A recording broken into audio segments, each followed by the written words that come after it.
Good morning. Nope, that was so loud. That was me. I apologize. Good morning. No, that was so loud. Computers are my favorite thing in the whole world. Love them. Love audio. Good morning. I hope you're all doing well. I just want to take a moment, and I know I'm preaching to the crowd, but trans women are women. Trans men are men, and just as valid as everybody else. Non-binary people owe us nothing in how they outwardly present. Period. End of story. Also, fuck Nazis. Hail Satan. How are you all doing? I hope well. Just got a saucy little email in my inbox. I'm not sure if I go for it. Pros, working with Michelle Yeoh. Cons, Michelle Yeoh. Michelle Yeoh.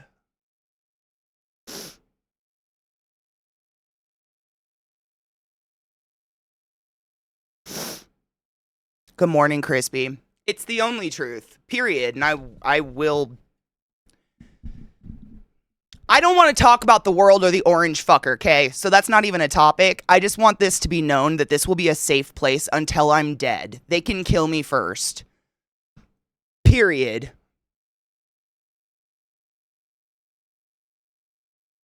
And that's it. That's all I got. Today's word of the day, recrudescence. 17th century English, the return of something terrible after a time of reprieve. My period. Menstruation. Every month. This song is great.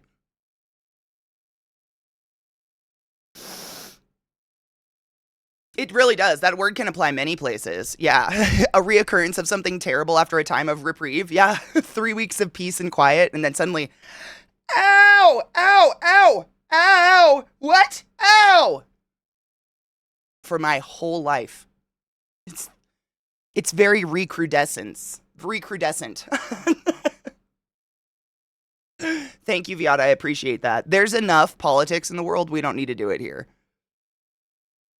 Desperately don't need to do it here. It's everywhere. Take your fucking joy. Amen. Did you take your joy today?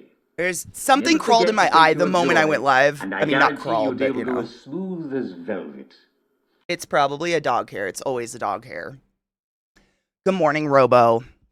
We deep cleaning? I did, yeah.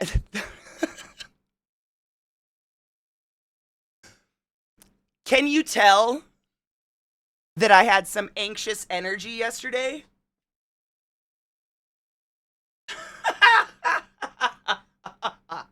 It's all gone. Just a little.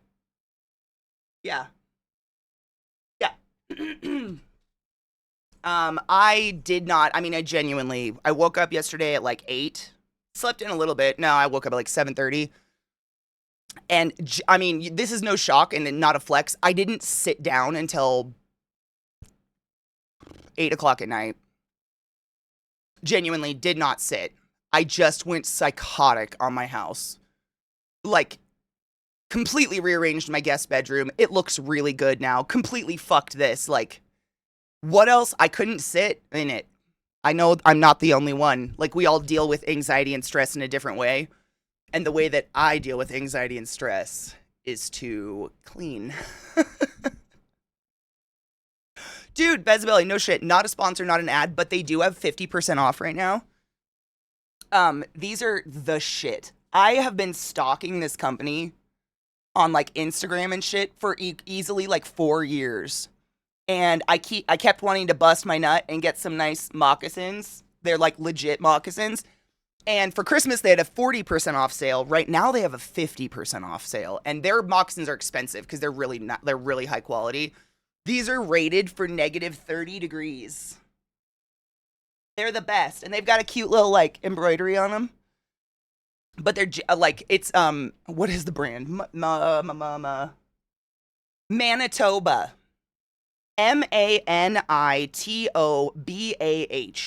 Manitoba.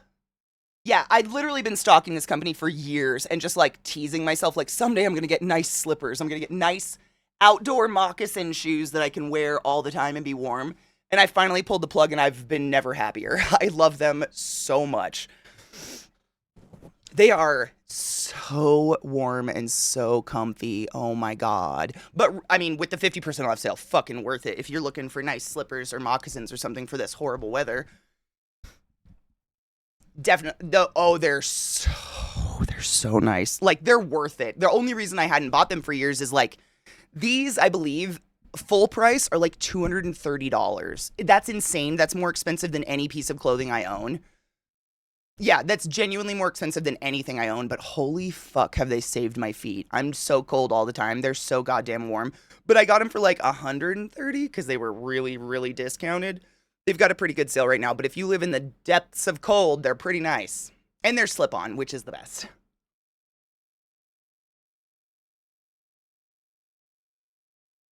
Maybe she's born with it. Maybe it's... Oh my God, it is Maybelline. Shut up. Wait. Is it? It is. Maybe she's born with it. Maybe it's this perfect brown red that they don't make anymore from the 90s. It's Maybelline. I don't even know if you can find this color anymore. Cedar. It's my favorite. It's like the 90s brown red. I know it's kind of coming off cool. But it's my favorite, and I don't... It's so hard to find a nice brown red. But it is. It's Maybelline. That's so funny. Yeah. Anyways. Barry, thank you so much for summoning the class, keeping the classy alive and giving any swings. I hope you're doing well. How are you, love? What if I see this is my new ploy. Either people are gonna know me and they're gonna be like, haha, Katie's making a joke, or they're gonna get that obstinate thing and they're gonna be like, some hippie gay bitch on the internet told me to wash my hands. Fuck her, and they're gonna go wash their hands. This is my whole new plan. It's gonna work. Reasonable. Thank you so much for summoning the class, keeping the class alive, and giving any smooth that Prime sub. Don't forget your Prime subs. Jeff Bezos does nothing for the world. Take his money. Thank you. Oh, Barry's never gone. Are you kidding? Barry is pervasive. Hunter Anubis, I can't remember who taught me that, but I think it was like when I first started streaming. Someone taught me that. They're like, invest your money in the things between you and the ground. So your boots, your chair, and your bed. Like, that's, if you have any money, that's where you should throw them down because, man, you don't get your knees or your back back. Back. Mm-hmm. Lord Hypertox, thanks so much for summoning the class, keeping the class alive, and giving 80 swings for that 14 months. I fucking appreciate you. Don't forget your primes! Bezos does nothing for the world. Use them. Thank you. What if I don't actually have hands? That is a lie. I've seen them. I've seen them, though. I was just handed a final written warning again with a list of sins I've committed. It took only 2 of them before I shut that shit down and walked out. Yeah, fuck that shit. Which statement? Did I make a fucked up statement? Oh, man. Thank you for saying that, Viata. Yeah, there's just enough politics in the world. You guys, there's so many places you can go to talk about the orange wonderfuck or his Nazi bestie. Like, there's plenty of places. This is a very gay, very Jewish place. We're just gonna love on our trans people, and that's what we're gonna do. Yeah? I think that sounds like a really good plan. It's everywhere. You don't need it here. Keeps me peeing after sex. What's crazy is you are not the only one. There are so many pillows under my desk right now due to these dogs. You're not the only one that's told me that. There's multiple people in our community who genuinely what Katie says, and then go wash their hands after they fuck and pee. It's hilarious. I just love that has become a thing, because that genuinely, I'm not kidding when I tell you, the leading cause of death in elderly people is urinary tract infections. Pee. Thank you for the hype train, you generous fucks. I learned it as an adult, unfortunately, and I think a lot, as a kid, I was one of those kids that I grew so fast. I think a lot of us did. I grew so fucking fast that I grew out of my shoes really fast. And so, if I had been told that, I probably would have been like, Mom, my feet hurt and I need new shoes. But instead, I was just like, I guess feet just hurt. I'm looking for my chapstick. There it is.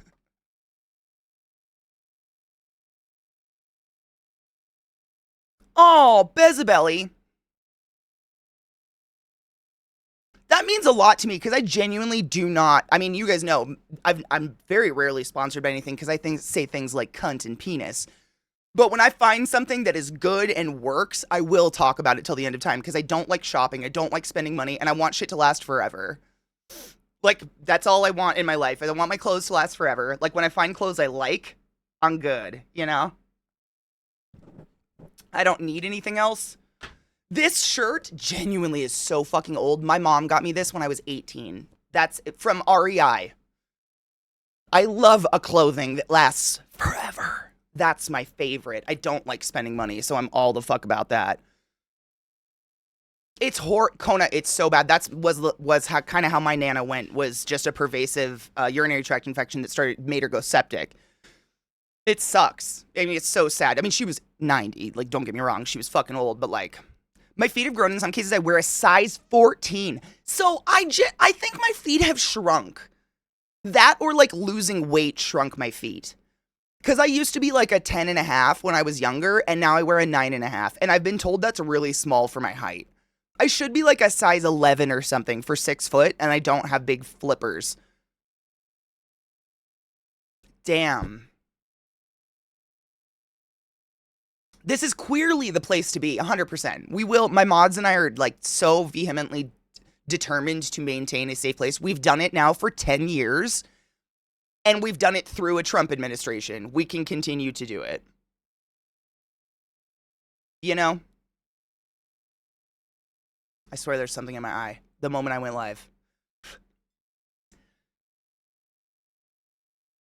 Or it's immortal. I don't take care of my clothes. It's immortal. I mean, take care of my clothes. I'm definitely like not a separate laundry person. Some people get really like irked by this. I don't like, if it can't go in the wash with everything else and come out good, I don't want it. That's just not where I'm willing to waste time of my life, is there separating clothes. That's just not my jam. I'm not going to do that. So if it can't survive a wash and dry with everything else, it doesn't exist in my closet. This has been beat up. Like, beat the fuck up. No shit, I used to wear 8 years. Oh, it's probably because your arch goes down so your feet become longer. I totally get that, yeah. It could be a size drift. Oh, size drift is so real. So real. I mean, I'm pretty much set in my sizes because I stick to very specific clothes. So like shoes and stuff like that. I don't buy heels or fancy shoes. I buy fucking sneakers. And I'm pretty universally the same size across the board. Good morning, Mark. How are you?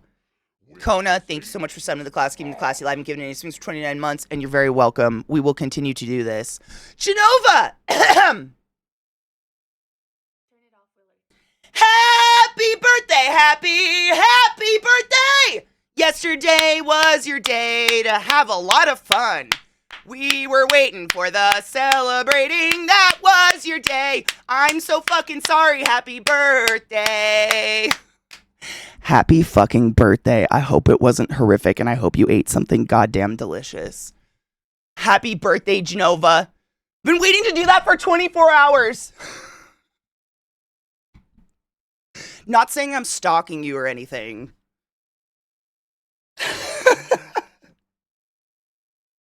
Thank you. I appreciate. Rod for retaliation. Rod, you just. See you in 2 minutes, bud. I'm so sorry.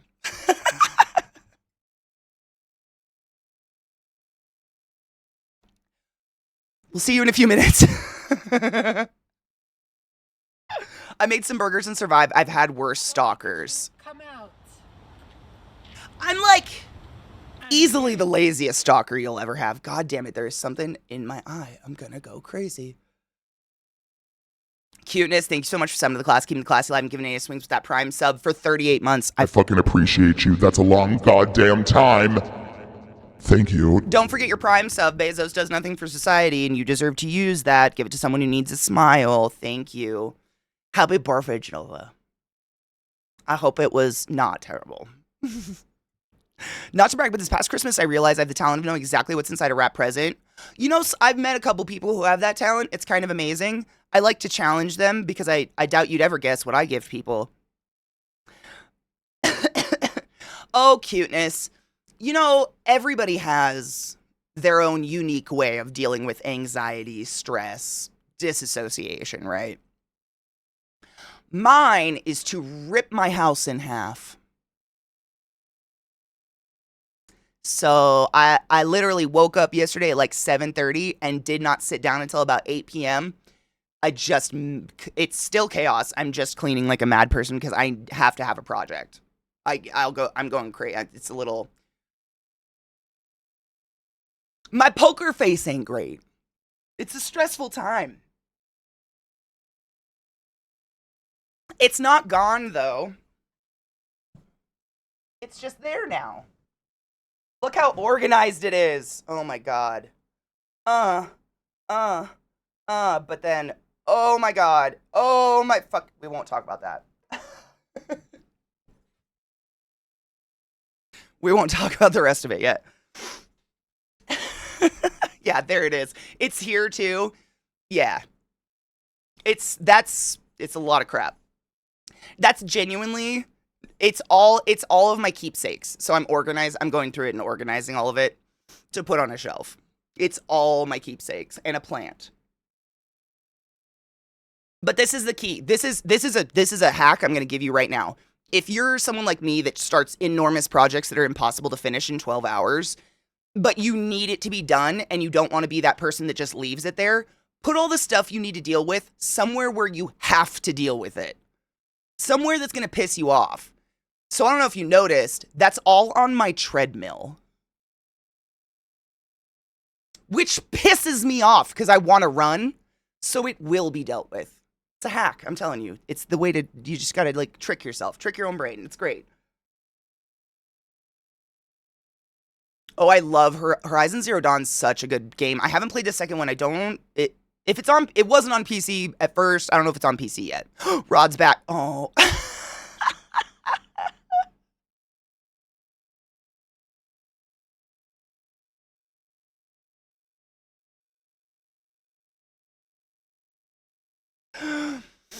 Oh, Rod.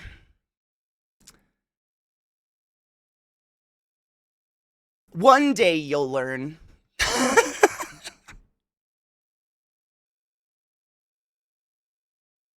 Should I ban Rod again? What do I do?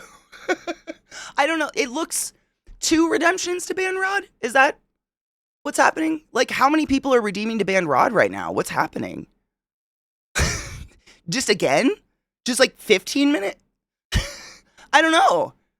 I think you should type in more caps. I can't hear you.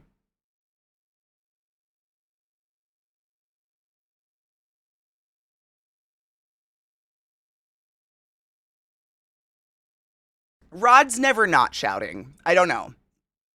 Honestly, it's a case of like if you always type in caps, I don't know. I'm not paying attention to your caps anymore because you're just always yelling.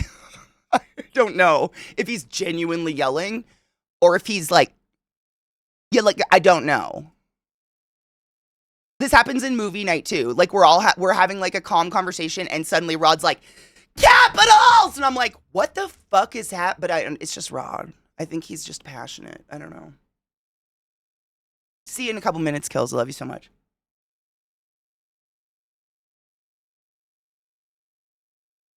Thank you, goddamn Superman. I appreciate you.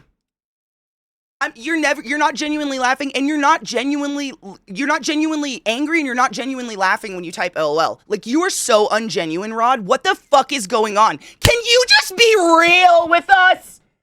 Fuck!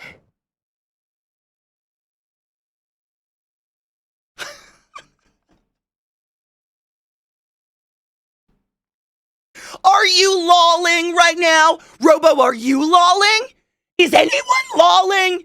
Does anyone lol when they type lol? Fuck no. You go. The best you're doing when you type lol is. That's what you did. What the fuck? Stop it. No one's laughing. No one did anything funny. This isn't a funny place. This is a serious place. We talk about serious things. I need back a bowl.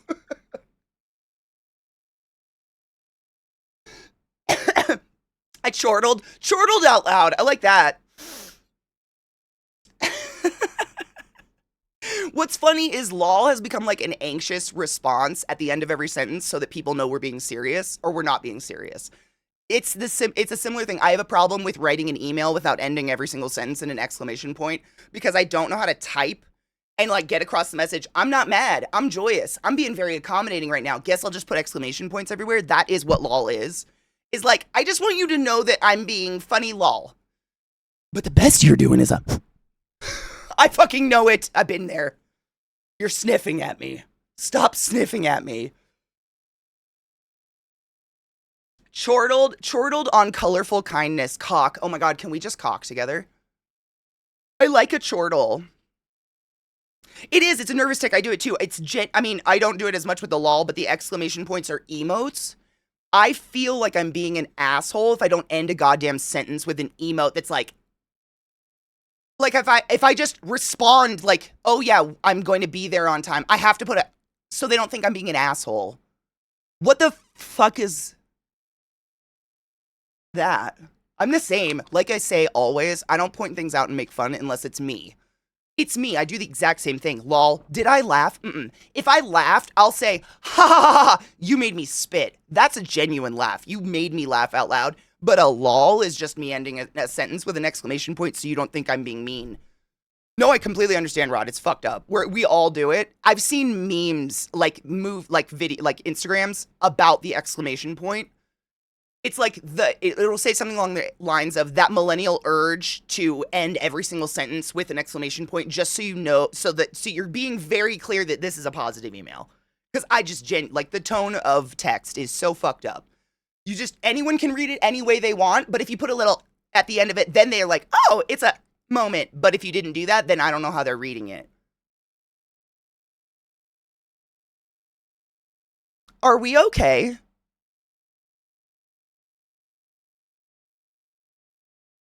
Starting to wonder. Genuinely. No, it's making sure it's like, correct me if I'm wrong, Rod, it's making sure someone reads it the way you presented it, because your voice isn't there to put the inflection on it you wanted to. I do the exact same thing. It's so fucked up. No, we're not okay, babes. We are not okay. Same. The amount of like professional emails I've sent where I genuinely sit there and I'm like, I don't know how to write. I don't know how to write without an emote or an exclamation point or something to get the point across that I'm smiling while I wrote this. Like, I almost want to put that in parentheses, like, I'm writing this with a smile. How? Because I'm sure we all have those people in our lives that do the complete opposite. You write them a diatribe and bleed your heart out, and they respond, lol, wow. Ah! What the fuck? There's two schools. There's us, and then there's everybody else. We need to talk later, and then ghost you for 6 hours. Ah! That's where you need an emote or something to let me know, like, what are we talking about here? What is this message?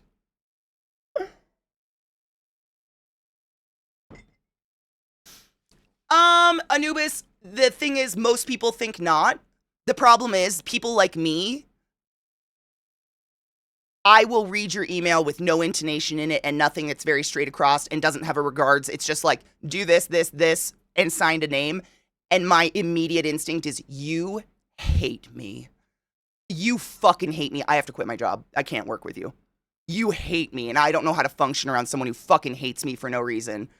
Immediately, the insecure nature of my brain immediately starts to munch on every single word, and I'll start to dissect it and be like, they don't even have the time to say thanks. They fucking hate me. Hate me instantaneously. It's so bad. It's so bad, but it's instantaneous.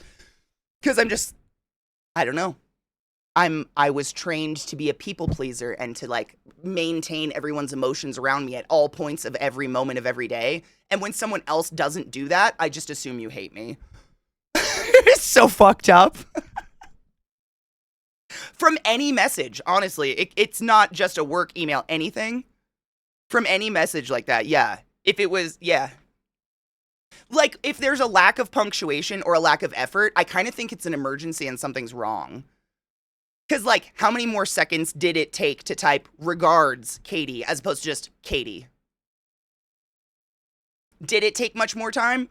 If it did, if that amount of time was like important to you, this is an emergency. What the fuck is going on? Like, I just read too deep into it. I need more nuance. I need more I'd much rather an in-person conversation. Got a couple million useless tech bros and not one of them can come up with a sarcasm font. I need that for my voice. I mean, case in point, my last review at Johns Hopkins. And you guys know, I've literally told you guys about it way too many times, but that fucked me up so hard. Great with all the employees, great at training people, the doctors trust you. Positive. Nothing I can remember, you're unapproachable. That's all I remember. I'm unapproachable. That was 6 years ago. And to this day, I'm still wondering why I'm fucking unapproachable. Or how to fix that while I'm unplugging your Nana. It's a... Which is why I just choose not to communicate with people unless I absolutely have to, because it's fucking exhausting. Digging through the nuance of shit.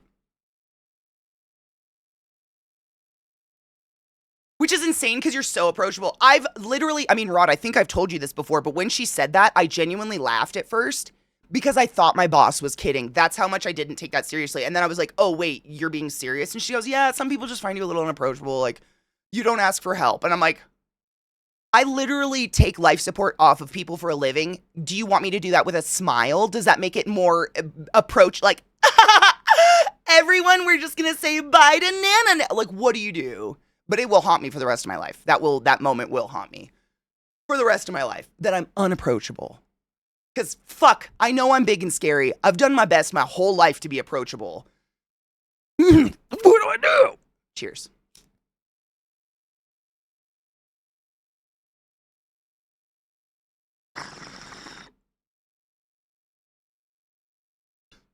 Oh, kills, thank you.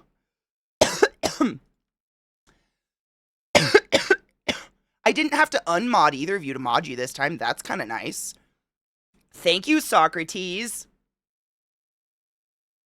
I don't know what I was trying to do with my makeup, but I tried to do something.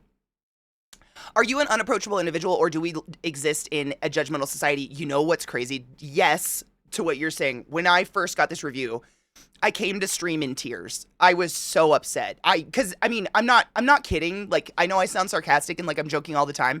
I very, very actively try to be as approachable as possible. Like, I am oftentimes confused for an employee at stores. Because if you make eye contact with me, I'm going to smile. I can't help it. I try to be the most approachable human known to fucking man. And knowing the sensitivity of what my job was, i.e. death, I was like ultra on that all the fucking time. And so when I explained this to her, I'm not kidding you, what my boss said was, oh, we just have to put something negative on everybody's reviews. That's the rule. That's what you chose. Unapproachable. Okay. But I mean, that will... Anubis, that's the thing. Like, it wasn't a case of I didn't want help. I genuinely didn't need help. Like, what the... And I told her that. I'm like, I'm not going to ask for help if I don't need help. Like, I don't understand. You know, like, it was a pretty common thing. Most hospitals have a central unit where, like, the nursing station is, or where the respiratory station is, or whatever. But because Johns Hopkins is so fucking huge, you basically get assigned a unit. So you get assigned to, like, surgical or whatever, and you stay there. You don't go back to some central respiratory whatever. We don't have that. And so instead of us all conglomerating in one area and asking if anybody needs help, what happens if someone has, like, a not busy night and they get done early, they'll go walk to the hospital and ask people if they need help. That's very common. And people would show up to my unit and I'd be like, I'm done already. But apparently that makes me unapproachable because I don't make up work for my coworkers to make them feel better about their existence in life. I don't fucking know. But that was 6 years ago. It sticks. Words stick hard and haunt people forever. Knives 100%. And she, I mean, no shit, my boss said that. She was like, everybody has to have a negative remark. That's the rule. And don't worry, I got this same review when I worked at Hopkins.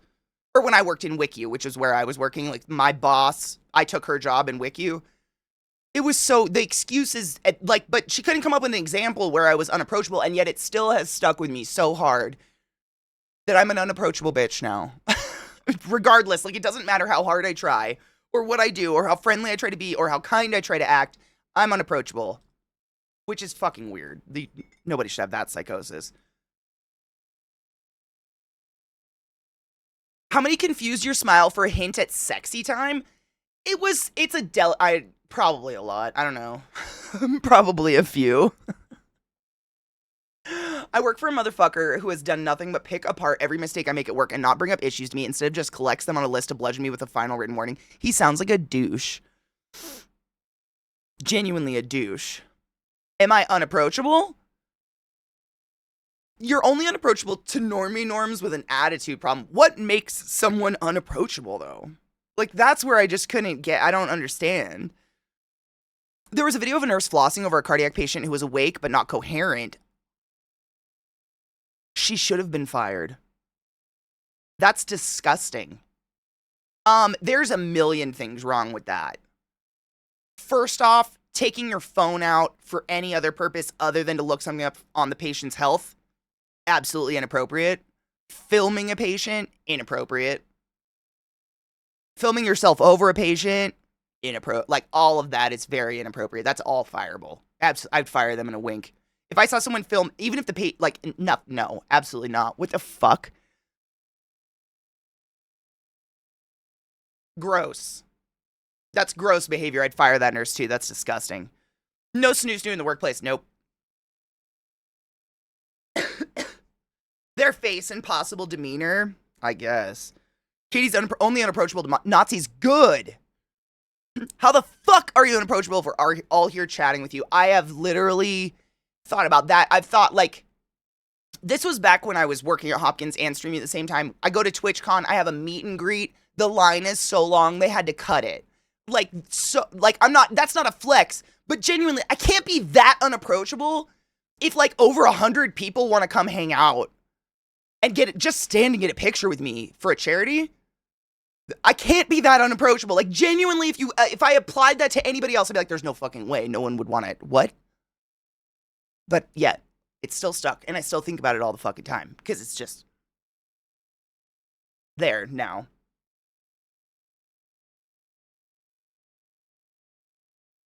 It's all, I mean, if she was caught by it, as far as I know, we don't have cameras in patient rooms. Like, I've never worked in a facility with cameras in patient rooms. They're generally tend to be mostly around the pharmacy, the med rooms, and then the hallways and stuff like that, because privacy. That is your space. So I don't know, but it's still gross. All of it is gross. Don't do any of that. Gross. What up, Slurm? I hope you're doing well, Honey Bean. I had a review like that when I got outsourced to another department. Work to time ratio is not optimal. Fucker, I worked in incident response. I do my best work very quickly under pants shitting terror. Then I go back to waiting for the next screw up. That kind of sounds like what respiratory therapy is a little bit. We just sit around and watch YouTube until someone dies, and then we go try to prevent that death and rinse and repeat. I think it's gross. Matagami, I see those every once in a while, where I saw one just recently where it was some sort of medical professional chick with a hot body. I have no idea. She was wearing scrubs, and she's like, my reaction when I lock a door and get to take my pants off, and then she, like, twerks in a break room. Genuinely, two opinions. One, I don't think any of these people are actually medical professionals. If they are, they're working in, like, anesthesia, like, not anesthesiology, what's the fillers and stuff? They're estheticians. Anybody can go buy scrubs. Anybody can go buy scrubs. And every hospital has 20 unpopulated towers. No nurse I know, has time to do any of that, ever. Like, they barely have time to piss, for fuck's sake. Most of the time they go 13 hours without peeing. They don't have time to do any of that. Because of hygiene reasons, we tend to not bring our cell phones around with us on the floor. Because, like, just think about that. Big fucking yuck. Like, the things being spread and being touched on a cell phone is disgusting. These are just personal experiences, though. Like, I can't generalize. I don't know the rest of the world. But also, risking your license for a TikTok is fucked up. Like, that just seems stupid. You deserve to have that shit taken. You're an idiot. Patients, family, other nurses, doctors are literally walking around constantly. You're never really alone. So I don't know what the fuck you're doing. I don't think they're real. I think they just go buy scrubs, find a random room that looks kind of medical, and do a TikTok in it for popularity so people think they're a hot nurse. But I just don't see how that's even real.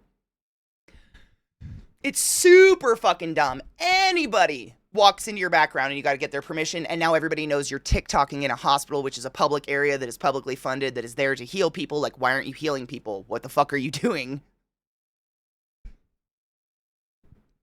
I've always assumed that hybrid. I just assumed it was my height that got me the unapproachable thing. I don't know what else it could be. I mean, I'm loud. I can be loud. Let's say that. I'm not loud all the time. I'm actually pretty quiet. But being tall in general, I guess, can make you unapproachable.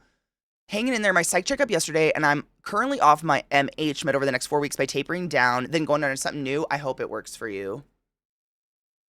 The stature issue, she's super tall. Yeah, which is odd. I guess maybe because I'm tall. I've never had, like, I don't find people taller than me intimidating. I tend to be like, oh, my species, and I get really excited because I'm like, my people. I don't know, but sure. It's just weird. I wipe my phone down with Lysol wipes since the first time you told the Petri dish face girl. Phones are gross. Like, my immediate thought is that nurse is hanging out at a nurse's station on her cell phone, puts that in her pocket, washes her hands to go in the patient room, and then takes her fucking cell phone out. Which means that hand washing is completely negated.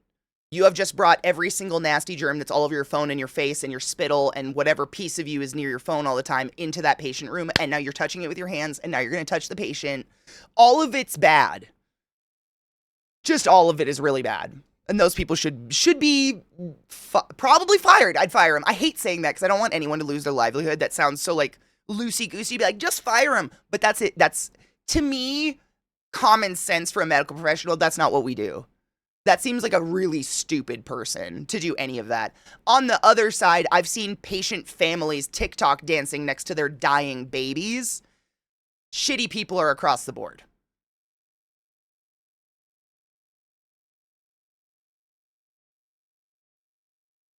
Oh, absolutely knives. It's like a thing. These young, like, trad mom TikTok moms that have sick babies, they love it because then they can TikTok dance behind their sick baby. It's so fucking fucked up. I wish that wasn't real. Like, I'm not exaggerating. I've genuinely seen this. I've seen these TikToks. Like, I have to get higher. It's so fucking weird.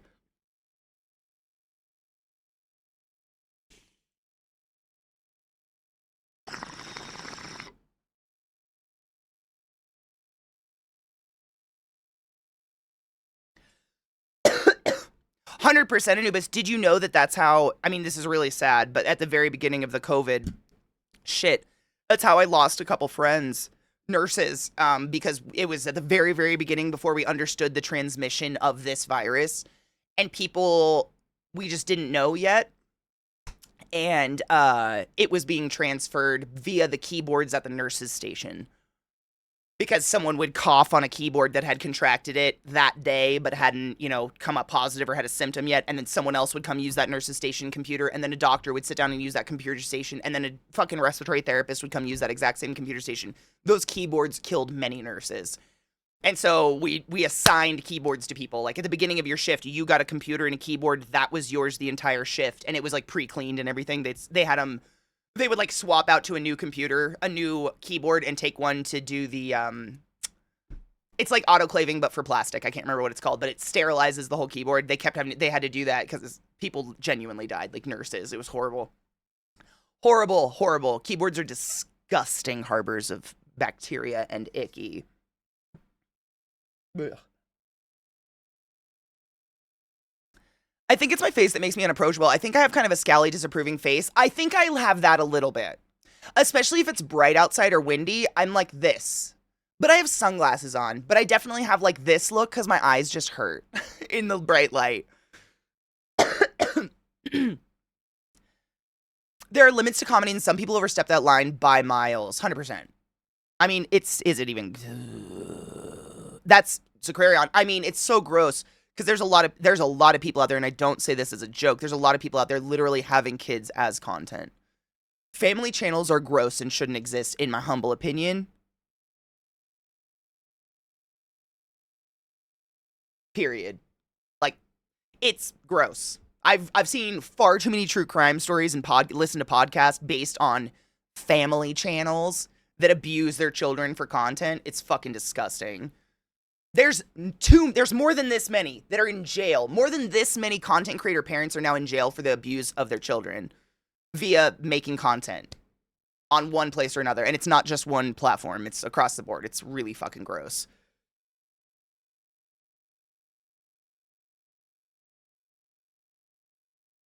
In the mic foam, you know what's funny? I actually do sanitize this. I spray it with alcohol. I remember working at a call center and everyone that didn't get to know me thought I was mean and unapproachable. The fuck?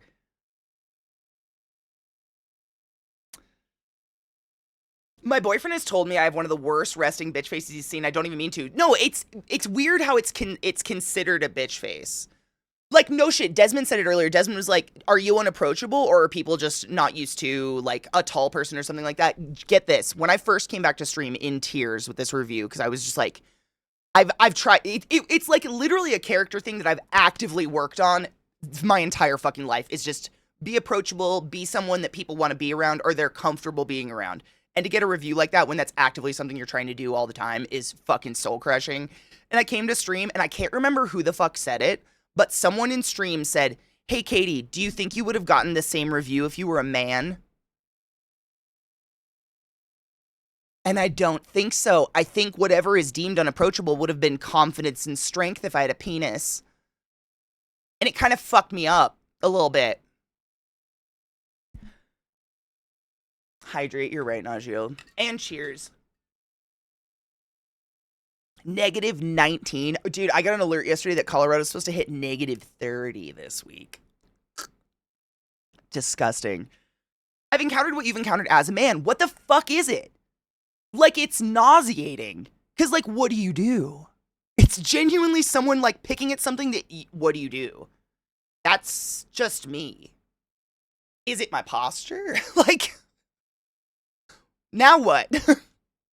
Like, and that's the worst, is they give you that review, and you're like, okay, so how do I improve upon, like, can you give me a training course on how to be approachable? I don't know what to do. Like, again, my job is largely removing life support from people. Tell me honestly, chat, do you want a 6-foot, clad in black respiratory therapist smiling as she extubates Nana? Like, you just try to be as sensitive and empathetic, sympathetic as you possibly can in that moment, but like, you tell me. And the fact that my boss that gave me this review was like, don't worry, I got this same negative on my last review. Like, okay, so who am I learning from? Genuinely, I have your job. Like, she got management, I got her job. I don't know what to do. Help me. Help. I'm like the chameleon on the water. Like, I'm getting there. What do I do? It got to a point where I start conversations with, I'm not an asshole. I'm so not kidding. I'm not being a bitch, but like, and then explaining a situation is so often how I was literally starting conversations with people. Because I guess my tonality or something, unapproachable, sarcastic, people never know when I'm being serious. When I was working, I was always being serious, just an FYI. But still, even then, it was like, people would kind of like, look, like, is she kidding? And I'm like, no, I'm not kidding. There's actually, like, please just come with me. Like, I don't know what to do. But genuinely, like, I'm not being a bitch. But, like, there's bugs in Patient 5's hair, and I can hear them crawling around. Can I shave their head? And then my room of residence would be looking up at me like, is she? I'm like, no, real. Please come listen. Like, I don't know what to do. Help me help you. Thank you, Kozu. I genuinely strive for that so hard. especially in the career I chose, because like that is what I need. I need people to trust me so fucking fully in that job.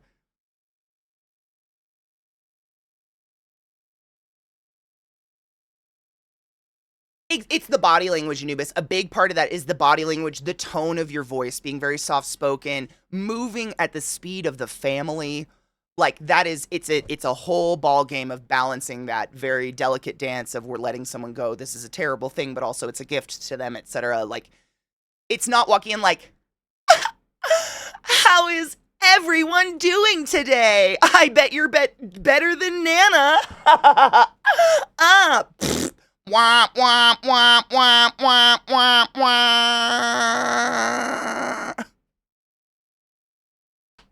That's not it. I don't know what you want from me. Like, that's not bedside manner. I don't know what to say.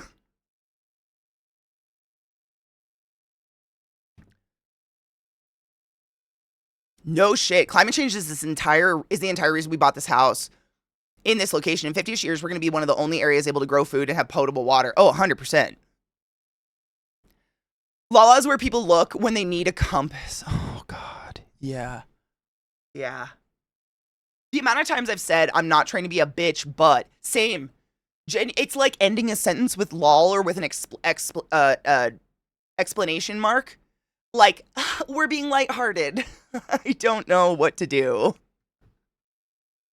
Yeah, I don't know how to say this any other way, so take it as me being mad bitchy. I love that. Don't take it, or do. I mean, take it with as you will, but just know these are facts, and I'm throwing them out for you. My wife has learned to not ask me if I'm angry at my computer. I tend to scowl when I'm thinking on a problem. Oh, I get that.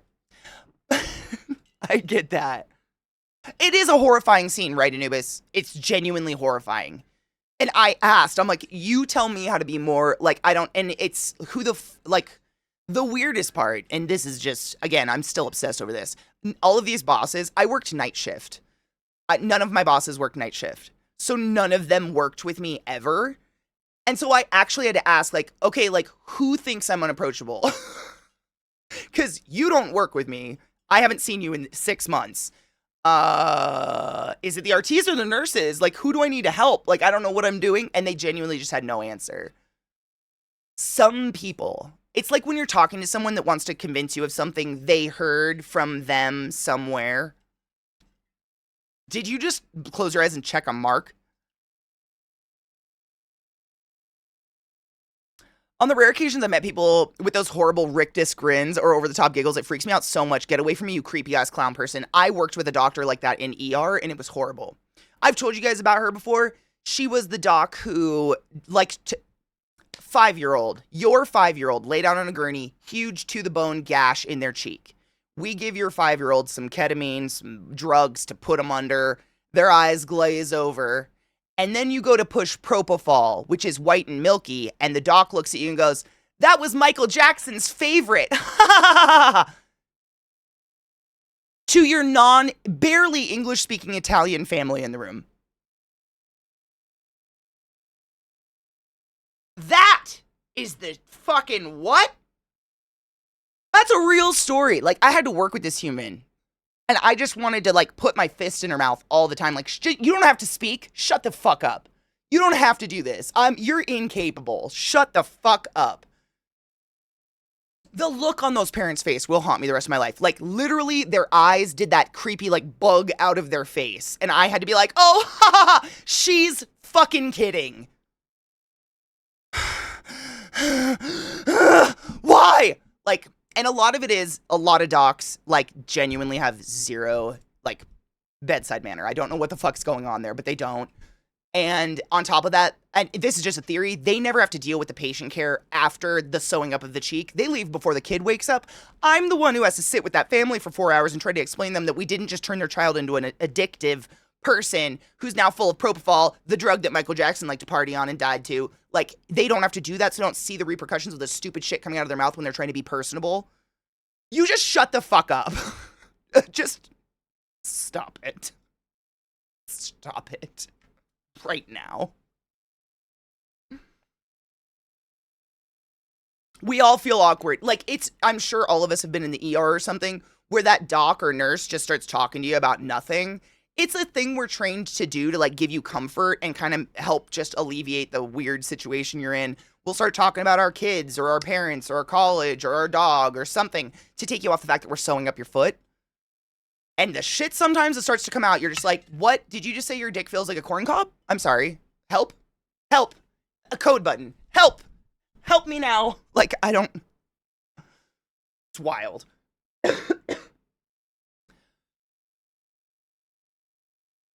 I would say they're unapproachable, as in I would backpedal. Same. I'd be laying out a doc. Oh, I know. The only savior was that they barely spoke English. So they got, like, I'm sure they knew Michael Jackson and propofol, because this was around the time that Michael Jackson died. Like, this was a hot topic. It wasn't like something pulled out of an ass 2 years ago. This was like, the world suddenly became very aware of propofol. That's not the time. You must stop. You have to stop. You should shut the fuck up. Just shut the fuck up. What's that? Isn't that a Bo Burnham song? Some people just need to shut the fuck up.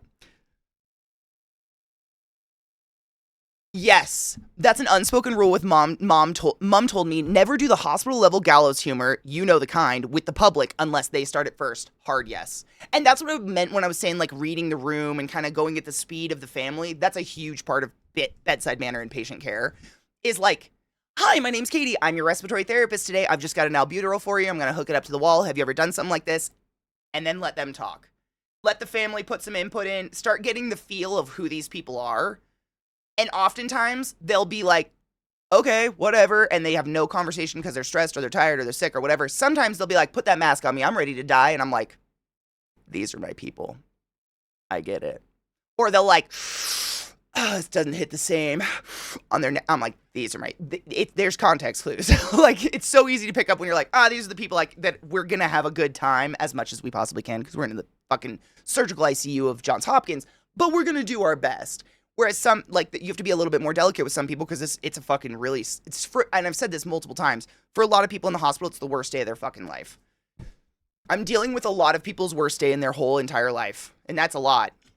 So, like, if I can alleviate it with humor, I can do that. If I can alleviate it by just being soft-spoken and kind and slow-speaking and explaining things fully, I can do that too. Like, there's so many ways to help alleviate the situation for someone, but you always have to pay attention to that because I feel like, especially when you're a full-timer and you work in the same unit constantly and you just kind of get into a routine. For me, it's all routine. I'm very accustomed to dealing with the worst case of scenario and the worst day of most people's lives. But for those people, it's the worst day of their life. They've never experienced this in their entire life and it's very traumatic. And so like, you can't ever get into that mode where you're just like, fucking shut up. Everybody's dying. Like everybody's dying. Get over yourself. That's not it. Like that's fucking not it. Ever. The most awkward patient I had to deal with? Many. Consistently awkward. There was a really big thing where some I don't know how to word this. People tried to like marry me to their sons. Ma'am, absolutely not. Shut up. What the fuck was that?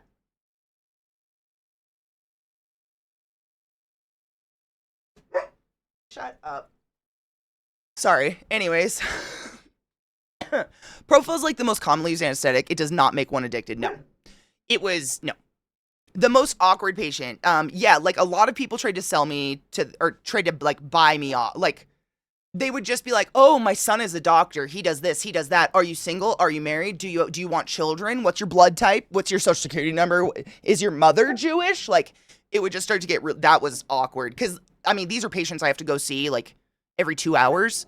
So it's not like I get to deal with this one time. It's like every 2 hours for 12 hours, I have to deal with this patient trying to like marry me to their son constantly. And oftentimes it's the patient in the bed who's sick. So you're like, yeah, of course. That sounds like a great, okay, I'm going to take, yeah, whatever. Sure. Those are fucking awkward. Those are like the most consistently awkward.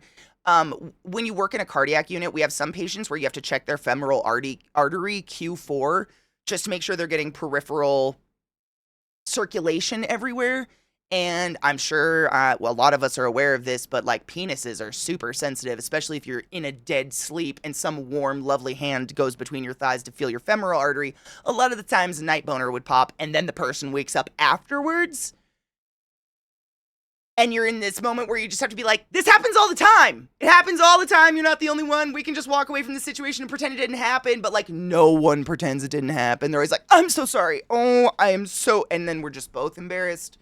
I'm embarrassed for you, but I wasn't embarrassed to begin with because I'm like all up in this shit all the time. So like, maybe that's when I'm the most awkward. Yes, I had many patients try to ask me out, but usually they were high off their fucking gourd on some sort of painkiller at the time. And it was usually like, marry me. Yeah, that happens. But I've also had the, you know, when like, for instance, if you have a really bad urinary tract infection and it throws off the electrolytes in your entire body and you go septic and your electrolytes. So like, you know, we talk about homeostasis. You've got this box where you can bounce around in that box and your body won't really do anything extreme to do like, it won't do anything extreme. If your homeostasis gets bounced out of that box, your body will do some pretty crazy shit to get it back in, i.e. fuck up your salts and your potassiums and all your electrolytes so that you go a little crazy. So I've had genuinely, patients look me in the eye and go, I can't wait for you to get raped. And then next shift, they are the most pleasant, lovely, muffin baking, crocheting Nana you've ever met because they fixed their electrolytes in that 24 hours. But when their electrolytes were off, they saw me as a monster who was coming into their horse stall to shoot them because they had a broken leg. That's a real story. Like, the hospital psychosis is so real. And like, that's another part of that dance with the patients. Like, am I talking to the person or am I talking to some level of the sick right now? You just never know. And those are awkward because like, what do you... Me too! Like, you just need to get your job done and get the fuck out of the room. It's wild. Those are pretty awkward. Because, like, I'm used to it and I know this is going to happen when someone gets fucked up like that. But the family in the room is like, I can't believe they've said that. I'm like, it's fine. Like, don't worry about it. I've heard worse. Awkward shit. I mean, I think I've told you this one. I had a patient almost die in the ER due to a seafood allergy. Like a bad seafood allergy, meaning it caused occlusion of the airway, anaphylactic. Their entire airway swelled shut. And so when I got them in the ER, they were just like volcano oozing chewed up food and shrimp bits, like whole shrimp bits. And when their family finally came by the doorway and was standing in the doorway with the doctor, we were doing compressions trying to save their 20-year-old son's life. And I hear them go, we took him to the Red Lobster. He's only allergic to fish, but all he had was shrimp. Something along those lines. And I just remember like, oh my God.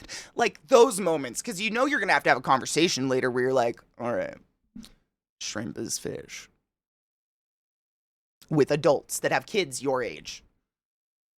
Those are really awkward moments. I've had many of those where, or someone who like comes in for a procedure and then you can't do it because they're actively pregnant and they look at you and go, I can't be pregnant. I was on top. Gravity works.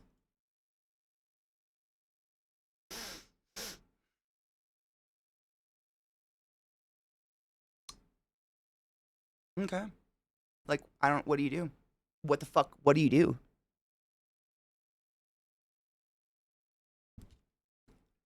I don't know what to do at that point. Those are like, I'm super grateful for masks at that point. Because I have no poker face. You guys know this. Like, whatever's on my face is exactly what I'm feeling at any given moment. And my face will be like, oh, correct it. Stop it. Oh, yeah. Mm-hmm. So we're going to get a whiteboard and go over the reproductive cycle real quick. Just good 30 minutes. Real quick. That's a quote. Or you can't get pregnant on your period. That's another one I've heard a lot. Like, it's weird. It's such a strange... I get that it's a shocking thing to be told you're pregnant when you have no idea and this wasn't something you were planning. But what a weird response. Like, I can't be because... Like, but you are. Like, you know, like, we just did it. We did the blood test. Like, you just are. So, I don't know how to help you. I don't know what to do. My collarbone just popped. People, it's a case of not everyone finds just like reading and learning and experiences as dopamine fulfilling as you and I. Ow. ouch. I genuinely think it's a case of some people just have like an overt amount of like happy chemicals to the point where they can just sit around and read a Cosmopolitan magazine, and that's very pleasing. Like they're very happy in the way that you and I get joy in building a PC or something. Doesn't mean one's better than the other by any means. Like no one's better than anybody else, but like there is something to be said about people who just enjoy it collecting little facts. Like we call ourselves the stupid factoid, you know.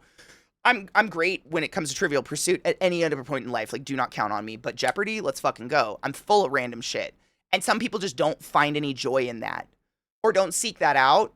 Because, like, I know I'm not the only one here that was not given any form of sexual reproduction, education whatsoever in my life. Like, I've told you guys, the only sex ed class I was literally ever given was by the school nurse. She split the class into boys and girls. Boys went with a teacher, girls went with the school nurse.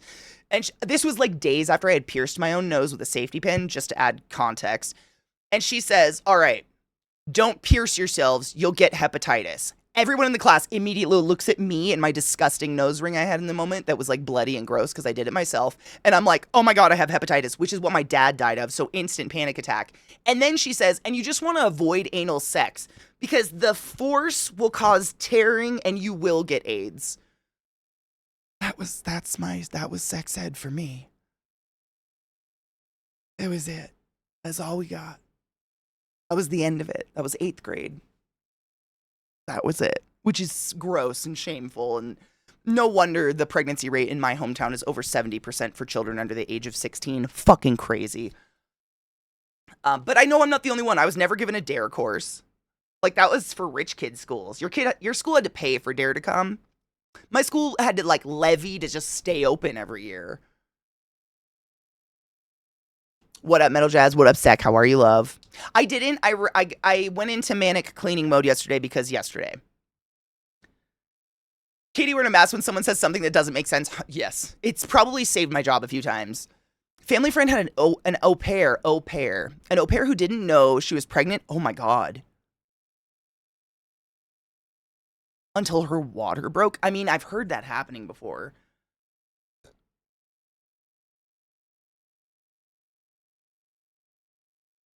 You got scared, Ed, not sex ed. Yes, very much so. Yeah. And like what scared me more was that there was no Planned Parenthood within a 2-hour radius of my hometown. So I was like, I was aware, like when I was 5, my mom plopped me down in front of The Miracle of Life, like the 80s version with the big hairy bush, and left me alone with that. And that was enough to scare me out of having kids or sex until, you know, I had access to birth control regularly. None of that. Watching a baby skull crown out of a big hairy pussy when you're 5 alone. And to this day, she's like, I don't know why my girls won't have kids. Really? You're supposed to keep the scary part secret for a little while. Let me fantasize with my baby dolls for a bit when I'm a kid. None of that. I didn't get any of that. But pregnancy, it's horrific and fucking miraculous. Like the fact that our favorite activity, i.e. just coming, suddenly causes a assigned female at birth's body to not only start to develop this parasitic creature that is just a human, but they also grow a completely unique separate organ to feed this little parasite. And when the parasite comes out, so does the organ. And then the host just snaps back. I mean, not just snaps back, but you know what I'm saying. Like, pretty much everything goes back to normal after a certain amount of time. That's fucking wild.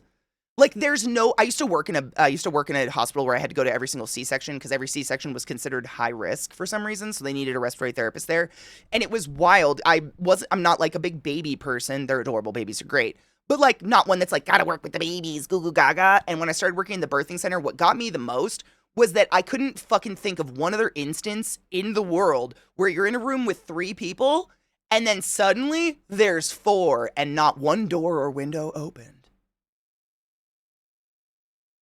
Like the math isn't mathing there, but it's wild. Like that is such a weird moment that is unexplainable and otherworldly and doesn't happen anywhere else. And on the flip side, I kind of like respiratory therapists. I feel like we work at the 2 ends of people's lives, not so much in the middle, unless you have like cystic fibrosis or something, because we're there for the births and we're there for the deaths. And again, there's really nothing like being in a room of 4 people and suddenly there's 3. There's no way to explain it. It's just really bizarre. It's unique, I guess. The heat image of an erection, I didn't laugh at anything. 20 weeks. She didn't, I mean, the lack of period? Or is she one of those unfortunate people that had her period while she was pregnant? Planned Parenthood, Grandma, what's that? How? I keep joking with a coworker who's pregnant that her baby's a parasite, and she was kind of taken aback that she never considered it was a parasite. Oh, it 100% is. Parasite. Cum fruit, cum pet. Womb fruit. Yeah. Oh, it's 100. Yeah. That's the, like, one of the most valid arguments I've heard against, for, like, women's just having rights over their reproductive organs is, like, if we don't have reproductive rights, you're literally forcing me to carry a parasite. You're, like, forcing me to put my body through arguably the most traumatic thing it can literally go through for a parasite. A bundle of cells, if you will. But I'm very pro-choice, if that's not apparent. Cheers.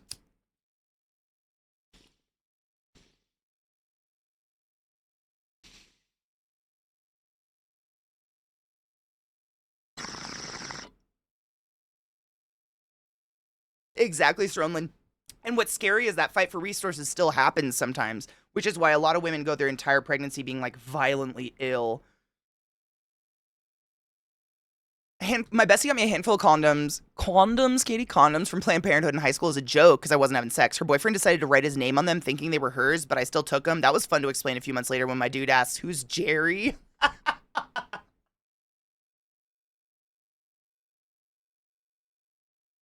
Amazing.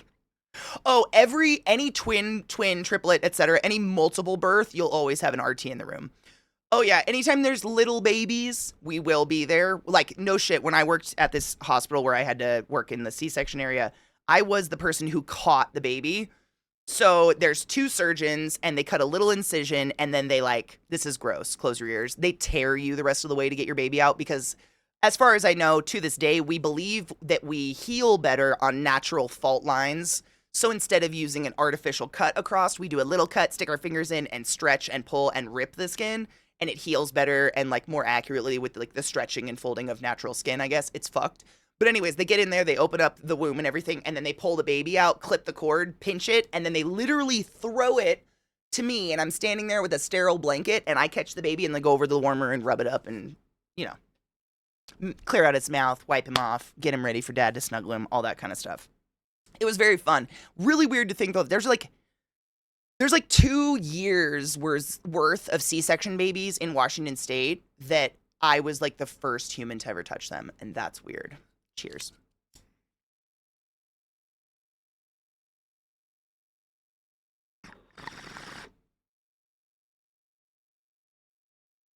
So as far as I know, I don't think you get hungover from weed. I think you smoke so much weed that you wake up still high.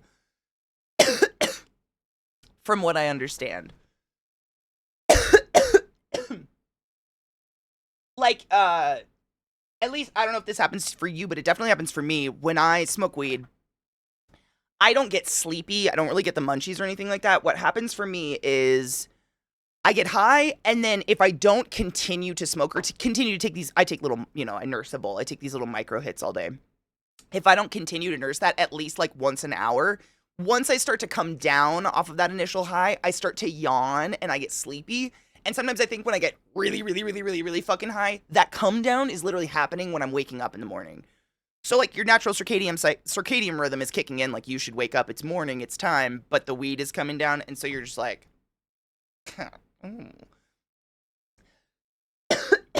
ooh, you're probably dehydrated. Drink water. There's also genes responsible for the evolution of the placenta came with ancient retroviruses. That's kind of wild. This is why I'm getting the snip done soon. Totally don't want my partner inadvertently getting pregnant. We're both feeling doomed by it and the lack of support for having kids. Fuck yes! We have a lot of vasectomies here in chat. We're very pro-vasectomy. Thank you for doing that. As someone who birth control almost killed me, like hormonal pill control literally almost killed me, super thankful for you. If I had to use, like, a dating app or something, I genuinely would filter by vasectomy. Condoms smell gross. latex is gross, and I don't want kids. I would be filtering by that so fucking fast.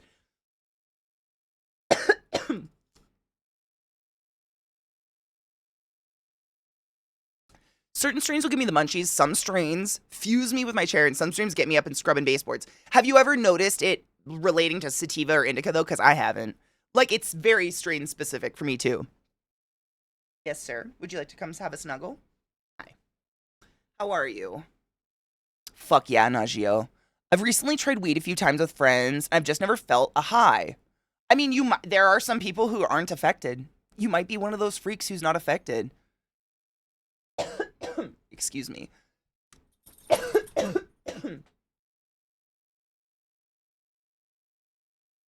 Fuck yes, Lord Hybrid.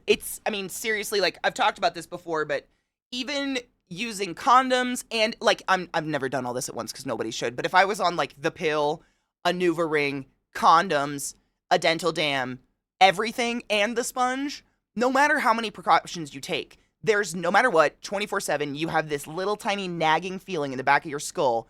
Am I pregnant? Until you get your period. And then you're like, yay, why am I excited about this? And then the next time you fuck, it's just a constant, am I pregnant? Am I pregnant? Am I pregnant? Am I pregnant? Am I pregnant? Am I pregnant? 24/7 until you get your next period. And then you're like, fuck. So you can never truly, like, fully enjoy sex.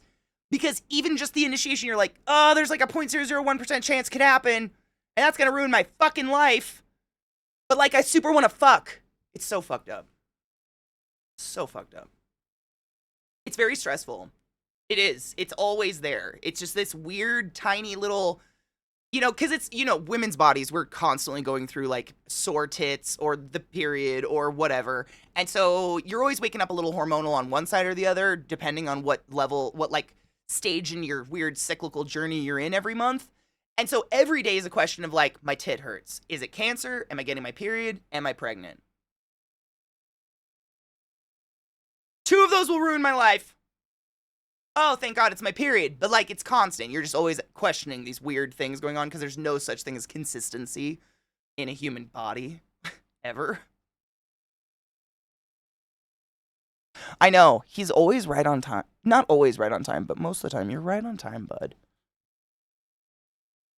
You love this fucking freezing cold weather, don't you? It's your fucking favorite. You smell sleepy. Okay. He's a big floof. He's a standard poodle.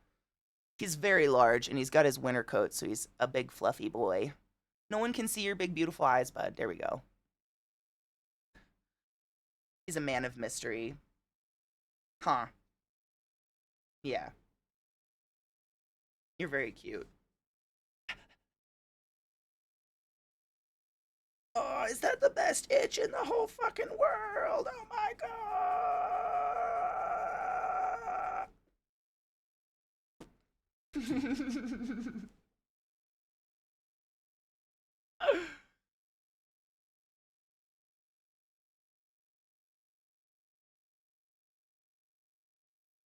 Even then, and that's what I'm saying. There's people out there, that's what I was asking earlier, like these people that didn't know they were pregnant, are they one of those really unfortunate humans who still gets their period while they're pregnant? Because that's fucked up, and I'm so sorry. Like, as far as I can tell, the one pro to being pregnant and nurse feeding is not menstruating.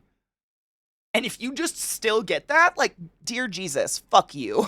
That is fucked up. We made an appointment to get him groomed this next Monday.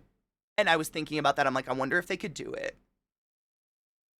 Exactly. Like, you're supposed to get a fucking break. My God, you're pregnant. It's unfair. When people still get that, that's so fucked up. Since my hysterectomy, sexy time has been absolutely worry-free. Is that not the best? That's what I'm saying. Like, stress-free fucking, it's like, it's its own kink, let me tell you. Like, I have a little sub-theory. I don't know. This is just from personal questioning female friends of mine, but I have a lot of friends who have literally never had an orgasm from sex or, like, provided by a partner in any way, shape, or form. And part of me thinks it's that little guy. Oh, you might be pregnant. You can't come. Because, like, stress chemicals and anxiety shit, that all does stuff to our body all the time. Like, how do you get off if you're just flooded with cortisol 24/7? Vasectomies are fucking hot. Oh, little 9-pound floof. I used to have a pug. She was the queen of my life. And this is my not pug now. My big boy. You're very cute. Oh. That's actually pretty. It's like, I think around like 5% of women will still have their period while they're pregnant. It's so fucked up. It's so fucked up. Like, what an unfair thing. My partner, anytime she gets cramps or anything, I try to help comfort the best I can. She jokes, nah, this is just what I get for being a heathen woman. How dare I exist? Oh, same. Oh, I forgot to ask, do I have permission to speak today as a vagina owner? It's the knot of worry. Like, it's just something super unplanned for, and, you know, if you don't want it, you don't want it, but god damn it, it sucks how easy it is to do.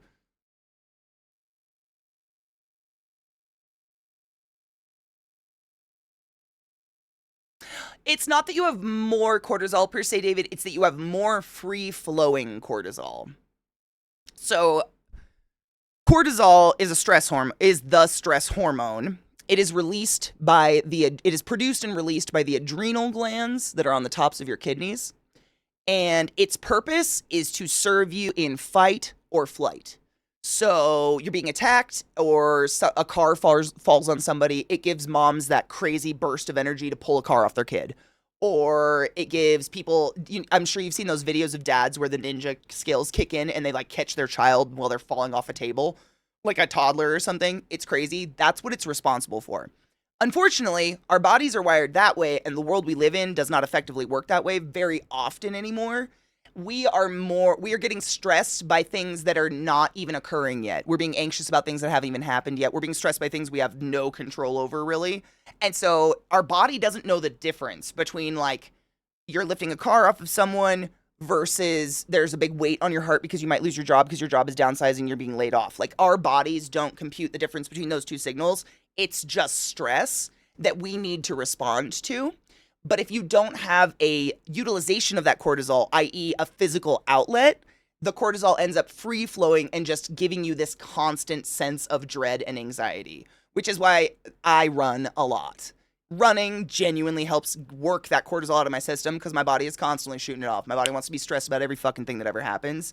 But there's not an actual outward stressor to, like, physically act on, i.e. run away from a Tyrannosaurus Rex or lift a car off a kid.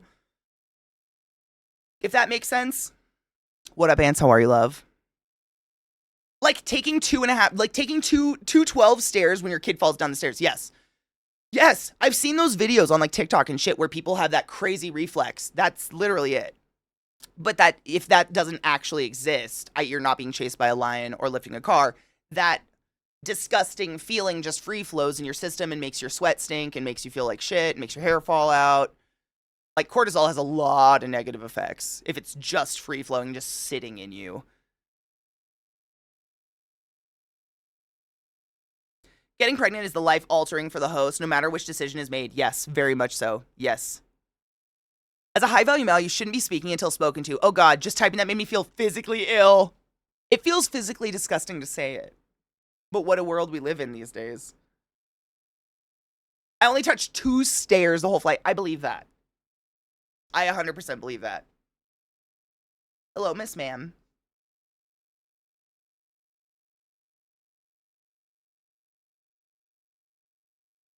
Go, just stay a while. Did you just fall? Did you just fall a little bit? You can't just play that off, bud. You just fell down a little bit. Do you need to go out? Oh. Now my tit hurts. I know. Do you want to come say hi first? Oh, that's my girl. Hi, Bill. They're so shaggy right now. But they're getting groomed next Monday. We put it off as long as we could just to keep them warm because it is fucking freezing outside. You look haunted. Is this... What was it like to live in corsets? Did you put arsenic on your face to be pale? She's my haunted Victorian child. Oh, you're shy. Okay.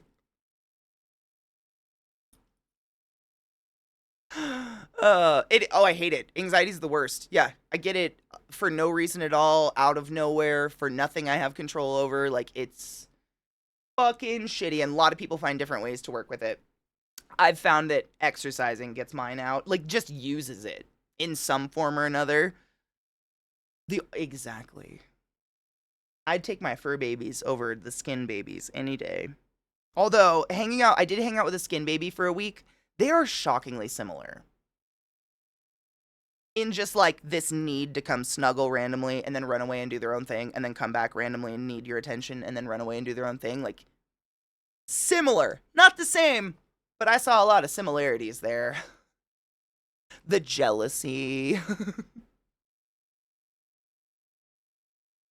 You guys are needy like a toddler, is what I'm saying. Yeah. But only for like a second, and then you're like, wait, I have things to do. And then you take off and go get in trouble by yourself. And you cry for no reason. I don't know if you can see, she's slapping her own head. She will pet herself if I don't pet her. She's like, this is how you do it. Two. He was super fun. 2-year-olds are fun. She needs a gown and a candlestick, and she has those eyes that say, like, consumption took me in front of my sister. I love cats and dogs. I want a cat real bad. Unfortunately, these guys have a crazy prey drive. Which, like, fortunately, unfortunately, they're literally hunting dogs. That's what poodles are supposed to be. So it's not like I didn't expect that. But the way that they chase cats in my yard or chase squirrels, I wouldn't want to bring a cat into that. I feel like that's just cruel to a cat. Maybe when they're old and they don't give a fuck anymore, I'd love to get a kitty cat. But you guys are too much of hunters. Only Willard exists. Only Willard will brave the yard. He's a stray with one ear and a bent tail and like a lion face. It's amazing. He's amazing.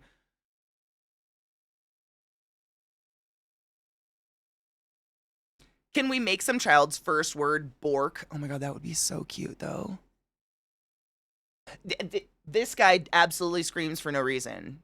Like, especially if I leave the house without him, he screeches and whines and Zeke calls it the widow's walk because he just wanders the halls of the house going until I come home. A little bit of separation anxiety there, eh, bud? You could care less. You're very independent. You're an independent bitch, and I respect you for that. You and your haunted face.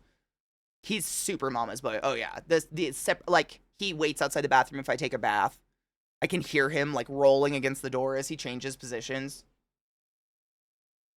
Bill does her own thing more, but not my boy. He's a dramatic king. That's so exactly what he is.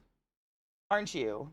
You're sensitive and you're loving, and all you are is love. But you do cry like a little bitch. Indigo. You guys want to go outside? Or you want to go outside? Yeah, I gotta pee. You've all made me need to pee. Break. Stand up. Stretch your legs. Get a beverage.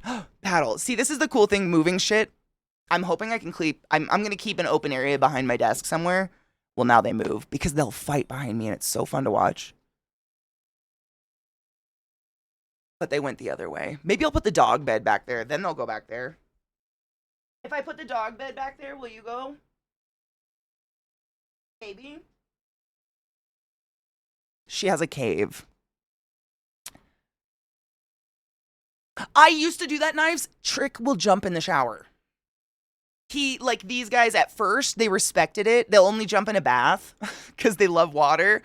And then they figured out the fucking shower is just another wet box. And they're like, oh, they're water dogs. Especially this one. Trick fucking loves water. Lilith, if I leave the door open while I'm in the bath, she'll genuinely try to drink the bath water. She's obsessed. He tries to get in it with me. He wants to swim. You love the water, I know. So I have to shut the door because otherwise it's just a mess. Like he jumps in and then jumps out and then jumps in. It's not like he jumps in and sits. Like I'd let him chill. I don't care. I'd give him a bath. No, it's like a game. It's Katie soup, but also like I use like is it Dr. Teal's? Dr. Teal's like bubble bath salt soak. So I think it might be poison.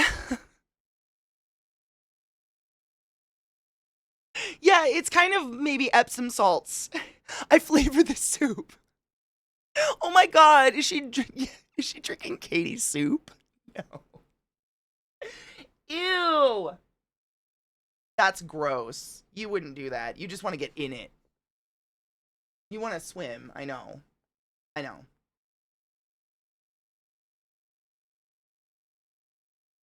It's lightly salted Katie soup. Ew. That is fucking gross. You're tangled, bud. Let's go outside. All right, break, stretch, load a bowl. I'll be right back. Maybe I will. Stay warm. Burr, burr, burr. It's so cold, the snow is like powder and just crunchy. Yuck. Yay. I just hope it doesn't melt. Just don't melt, because then it's just mud. Holy dick asses. Yeah. Fuck. It's seriously like I open that back door for the dogs and it just sucks all the heat in instant. I can feel it in my fucking legs. Come on, little heater. I have my heated blanket too. It'll get me warm. Did you actually get snow? Did the world break down? Is that the kind of area where the world, like, you know, it rains and the world is like, ah, gotta crash?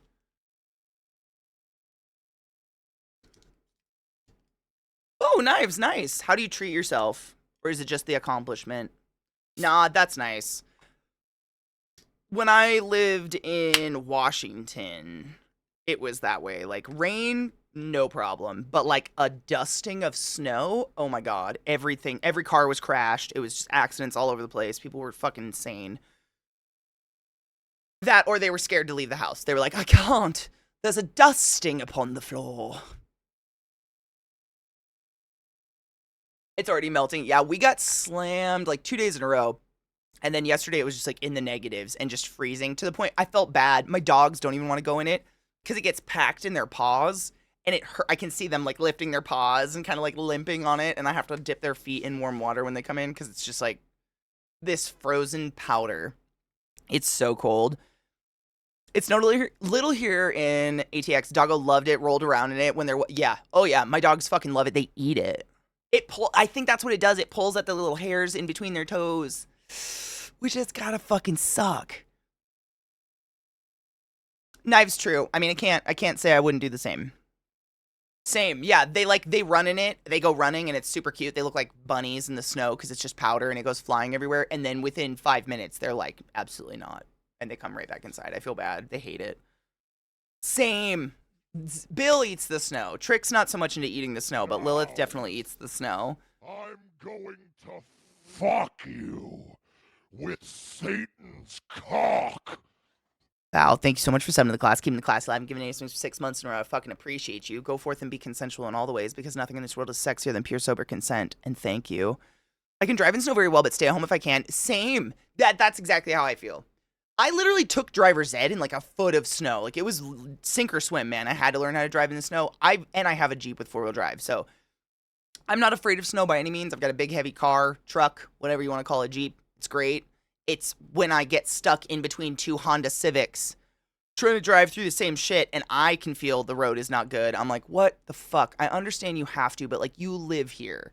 Like within a year of living here, I traded my car in for something with 4-wheel drive. I was like the one winter, I went one winter and I was like, absolutely, I'm blessed that I don't have to work out of the house. I don't have to leave in my little car, but man, you know better. Get something. The dragon, so it's this crazy thing you can get for your fireplace that you like put in the fireplace and it's the wood stove. But there is a thing, you have this thing, right, Viata? It's like the thing you put in the fireplace and it fucking jets all the hot air, like, in a direction. So it's not just ambient hot air coming out of it. My neighbors in Maryland had one and they fucking loved it. It doesn't work. Fuck that. What's the point?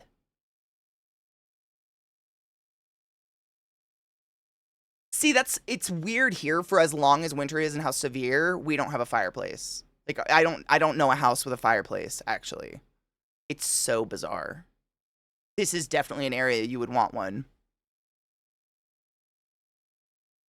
forced air on the dragon to spread the heat. That's smart. I remember when I was a kid, we used to just have to leave all of our bedroom doors open and hope for the best. My 9-pound baby's also named Lilith. Shut the fuck up. Wait, question. Did your dog live up to the name? Because mine totally did. She's such a bitch. I love her. She's a perfect dog.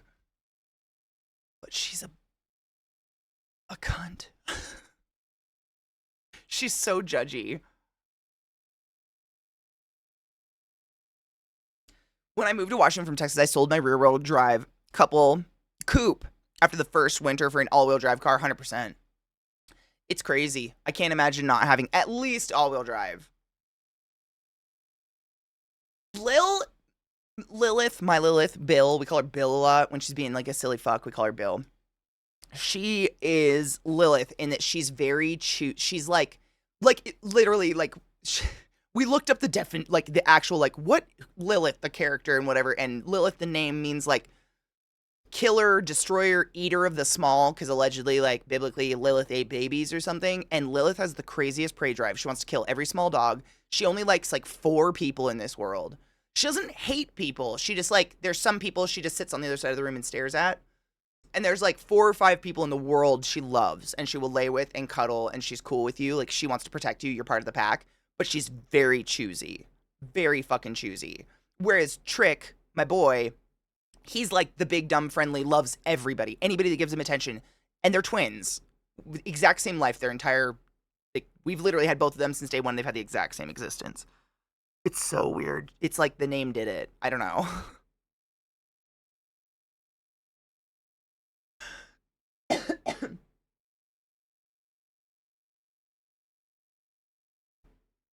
The Mesopotamian demon. Exactly. That's the one I'm talking about. That was apparently like baby eater or whatever, right?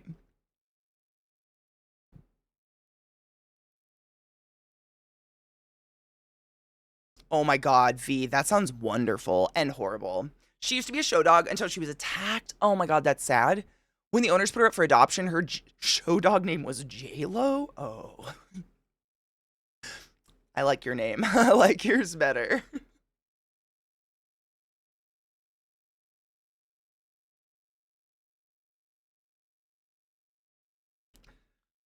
I had a cat that was a total bitch to everyone but me and the husband, not even the kids. People hated her. I'm like, we understand each other. She was my precious. Same. Like, as much as I wish Lilith was a big, dumb, friendly dog, just like Trick, and like loved everybody and was just big and stupid, like, I kind of get it and I appreciate it. I respect her choosiness. I am also very choosy with the people I let pet me. Like, I get it. Whereas Trick's like, whatever. Doesn't give a fuck. She would love Ryan, to be honest. I've never seen a dog reject Ryan. If he, like, what I think it is, theoretically, I think it's the energy. Like, you know how dogs pick up on energies of people. Like, I think that's pretty universal. If you own a dog, you know that. And Trick, he brings the energy. He's like, I fucking am the energy. I'm the party. You're going to deal with me.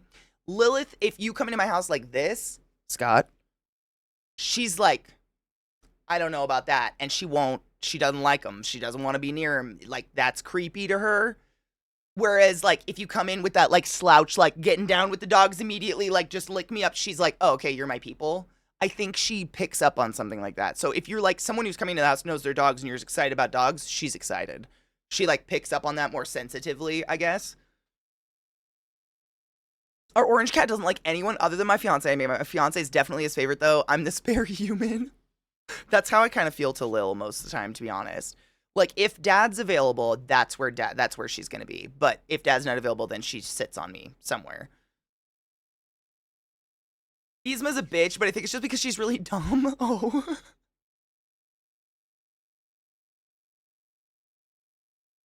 Yeah. I don't think I can agree. I don't know if I'm allowed to agree. Is she orange? I've heard they're pretty dumb. When I'd have panic attacks, she'd sort of like look at me like the equivalent of rolling her eyes and just, oh my God, that's so precious. She's like, fucking fine.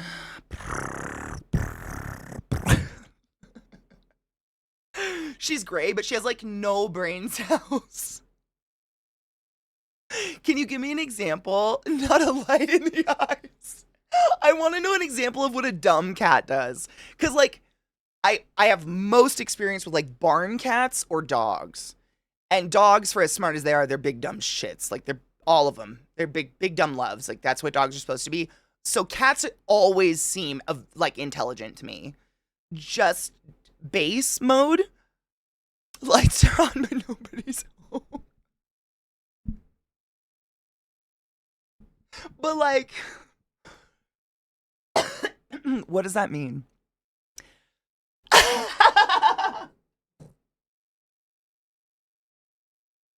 I can't explain it. You can just tell that the gears are stuck.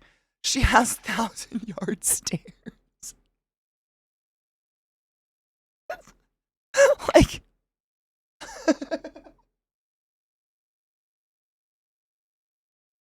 it's like cute and sad at the same time. Like, what happened? What happened? Is it a trauma? Like, is it one of those stairs like she's seen some shit?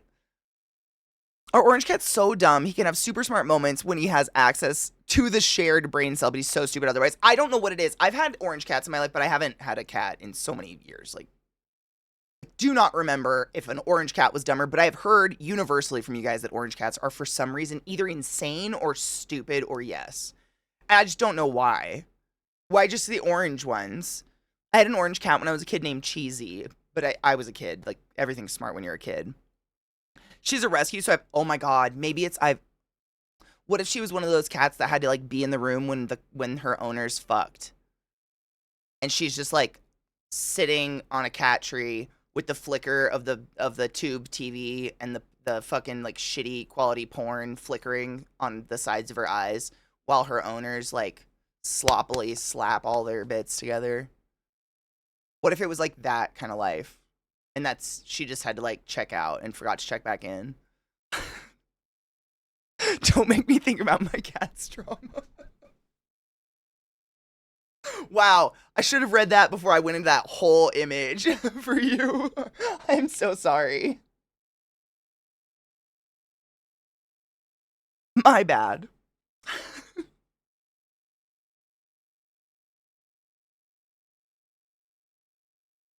Morning, Sleaze. I hope you're doing well, Honeybean.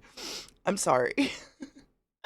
IRC, orange cats tend to be male, so that might have something to do with it.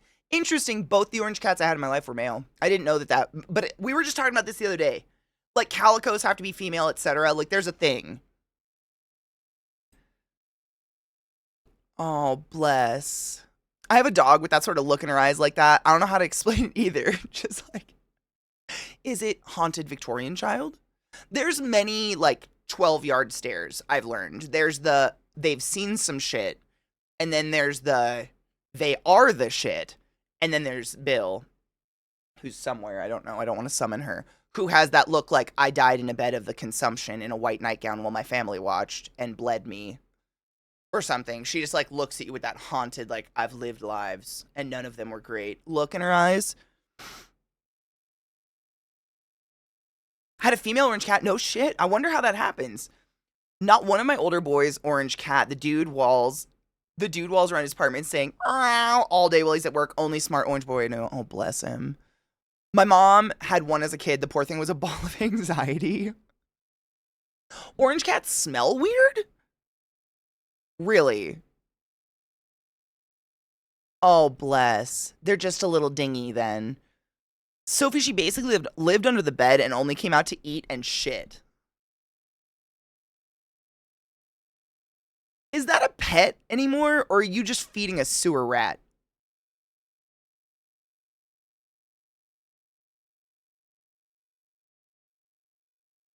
Kevin never smelled weird. I don't know if I've ever smelled a cat.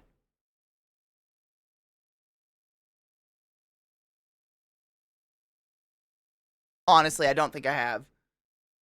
Orange cats share one brain cell, like amongst all of them. She was a mythical beast. That's what I'm saying. Like, you literally had like a monster under the bed. Like, oh my god, I saw Sophie.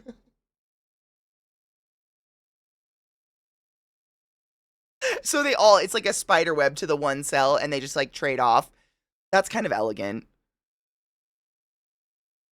Basically, I get it. I have that weird nose that picks up on strange smells. I totally get it. They bathe by licking themselves. Best not to huff too deeply. That's like, I genuinely have never like sucked out, suckened. I fuck this word up a lot.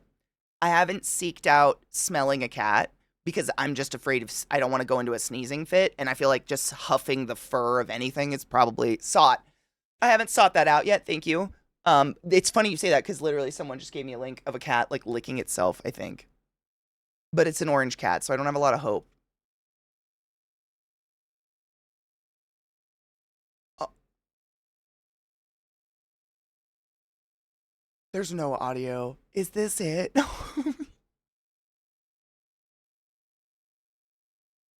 Wait. Is this just. Wait.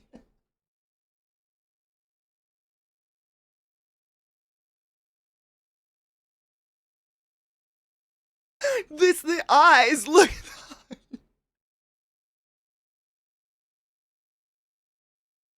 that. That's fucking ridiculous. Okay. All right. I get it. Yeah. What up, Victor? How are you? Orange babies are statistically larger than any other color. Their brain, however, I mean, if they're sharing a cell, where is it? I've encountered a few normal intelligence orange cats, all outdoor cats, so natural selection may have been it. Oh, that was I mean, I've seen a lot of special cats. That was really special, though.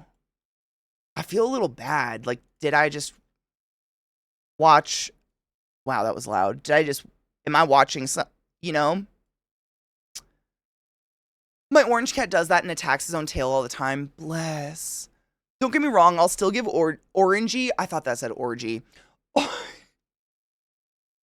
Orangey some pets. Maybe not all of them, but Orangey still gets pets. Bless. I feel a little bad.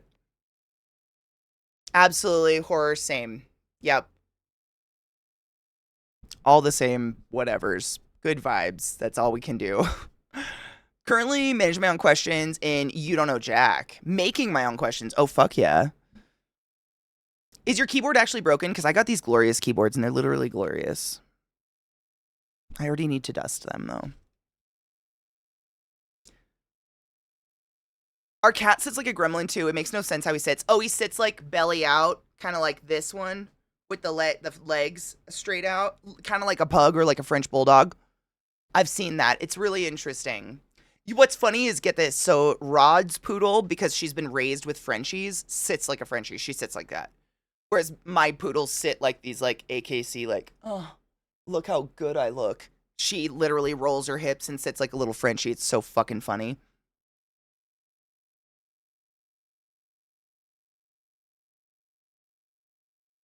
I love all animals. Like, I've had, like, my goal when my dogs are older and they don't care so much, or, you know, sometime in my life, when I'm in a place where I'm able to get a cat, I'm going to go to the shelter and get some black cats. Because from what I've learned, there is like a dummy abundance of black cats because people are literally superstitious of them, which I think is so sad.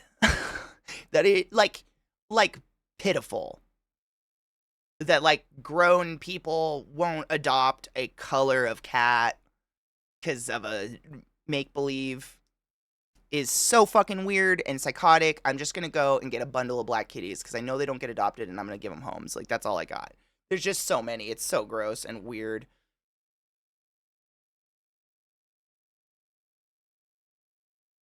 Yes, Halloween kitties. Exactly. The void kitties. They are. I had void kitties as a kid. Like, we just had barn cats, so they just, like, would breed every once in a while on accident, and we'd fix them if we could and catch them and whatever. But we had all sorts of colors, and they were just, I loved them. He's starting to go gray. Oh, she's distinguished. He was very, very active and would jump on everything. Wait, which one? The orange cat? Oh, no, the black cat I found was pretty wild as a kitten. I feel like cats, like, they're cute and little, and they're like, meow, and then they have this teenage stage where they're lanky, and they're growing, and they're nightmares. Like, every cat I've ever had was like that. That's something I genuinely remember about all cats I've ever had. Even I had a cat that was like part bobcat as a kid. Really long story. My mom worked home care, and some family was like, "We found this kitten, and we're just gonna leave it to die if you don't take it." So she brought me home this kitten, and it was all bloated, and we had to like rub its butthole to get it to shit. It was super wild, but it was like this big, and we named it Satan, and it grew to be like this big, and had the ears and the little bob tail. It was crazy. But the teenage years sucked. It was like I had to force myself to still love my cat for like that year or those months of that middle era, that chaos. Just like that's the era where they're like, touch my belly, demons, love them, demons though. But I feel like every single cat. I never had a cat not go through that. Like those are like the growing years. I feel like, yeah, they're cute, they're chaos, they're old. Exactly. Yeah. Black cats and adult cats don't get adopted. If you can deal with their shorter life, older cats can spend the rest of their lives in adoption places. I would get whatever cats weren't being adopted. Is that weird? I don't need a kitten experience. I've had a million kitten experiences. I'd literally go in and be like, "Show me the cats nobody wants. I will take 3." Or whatever I can house at that time without being a crazy cat lady. Like that will be exactly what I do at a no-kill shelter, cuz fuck that shit. But genuinely, I wouldn't know how else to do it. Like, I will love whatever I bring into my home. I will love them. And, like, if there were siblings, or you know how some cats get, what's the word? Surrendered together, I would look for that. Because, I mean, that just fucking shreds my heart that some cats get split up. Oh my fucking God. Like, bonded, yeah. I would be like, you got any bonded pairs? You got the cats nobody wants? That's where I'm gonna go. Because I will love no matter what it is. I don't care what color it is or anything. Like, I just want to give some kitty cats a happy place to live. And that's it. I don't think it's right that they can split them up. That's got to be so traumatic for the animal. We got a cat that no one wanted because she had asthma. And that's another thing. Because I have the like glory of working from home, I could take on a special needs cat or dog very easily. I'm literally here 24/7. Like that would be something that it's absolutely like I am that person that could do that. And I would love to do that for a cat. So if there was a cat that like had the kidney disease or, you know, whatever, I can do that. Like I could literally set up a throne next to me and be like, here's my special needs cat. We're going to take care of this cat for the rest of its life. And no one would be opposed. That'd be amazing. I can totally do that and I would love to.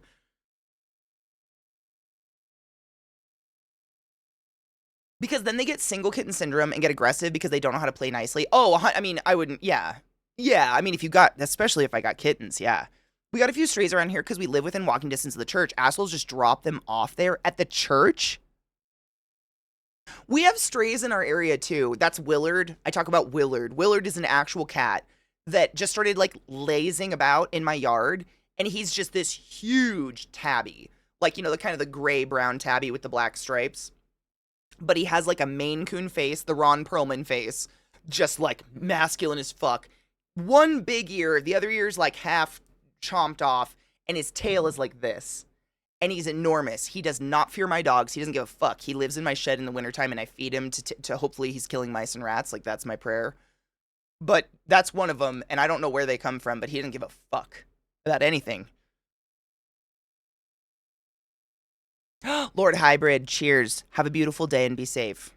Especially if you have to go on the roads. They're gross. We adopted bonded sister cats. They were former ferals. They unbonded from each other and bonded to me. They used to cuddle together. Now they cuddle with me. But they don't hate each other, right? That would be sad. Turn it off, Willard.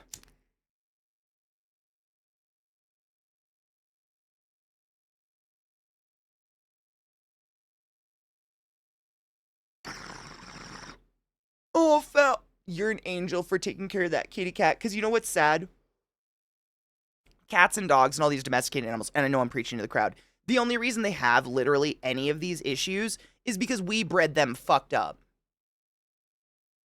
We did this. Like, this is all humans. You know what I'm saying? Like, we fucked this shit up. We, like, inbred cats to get certain colors and certain facial features that gave them horrible things like likelihoods of cancer, really, really sensitive kidneys, smushed up faces, etc., etc. Like, the least we can do is take care of them. My God.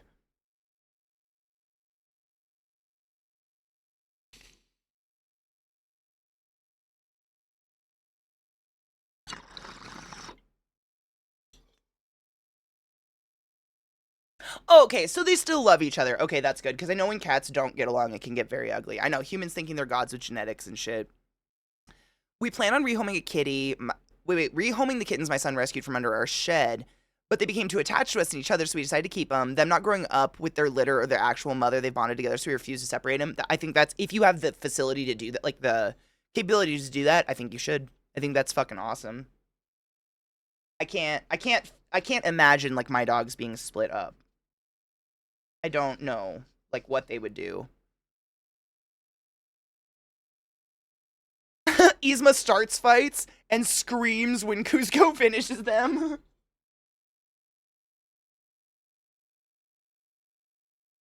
The roads here, okay, okay, good. Ours, we live like right on the outside of Denver proper city limits, so we don't get plowed. So it's like my tires are literally in an ice. They're just frozen to the asphalt in ice. That's how icy our roads are, so I just, be careful. Other people, it's just other people. One of my neighbors moved and left this beautiful Manx boy. He's such a love bug. He drools when he's happy. That makes my heart happy. That's precious. That's what I'm saying, Rod. I can't. And I assume other dogs that are bonded like that also would be the same. Like they wouldn't function well at all. My two we adopted 9 months apart have bonded very well, and I love it. I love that. I love that kitties will bond with each other and love each other. I get plowed. I mean, yeah, just not by a stranger in a big truck. Which, that's a pro or a con, however you look at it. They drool. Is that pretty common for cats to drool when they're happy? Tankerbell? Fuck you, that's cute. That is a cute goddamn name. I think literally we named Willard, my strange yard cat, I'm sure he has a home. I have no idea. I feed him though. It was from High Gay, wasn't it? I'm pretty positive it was from High Gay. Turn it off, Willard. Like that's I think where it came from. I don't know where else I would have got the name Willard.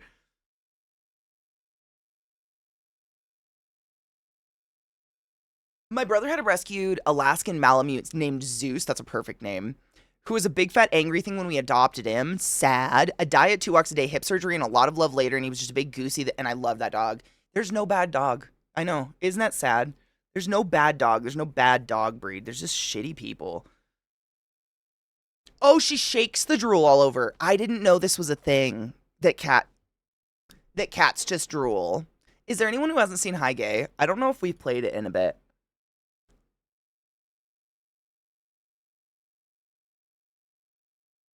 It's kind of appropriate, to be honest, in these times. They relax their jaw and the drool just starts coming. I had no idea. It's kind of great. Holy shit, your lunch break is I mean, is it? Is it? Is it? Oh man, it's just yeah, she's she does I think she did stand up for a bit and then I'm trying to think of which show she was in. She was in a pretty popular show for a while. She played someone's assistant. Do you know what show I'm talking about? She's done a lot of pretty big things outside. And I think it stemmed from High Gay, which is crazy.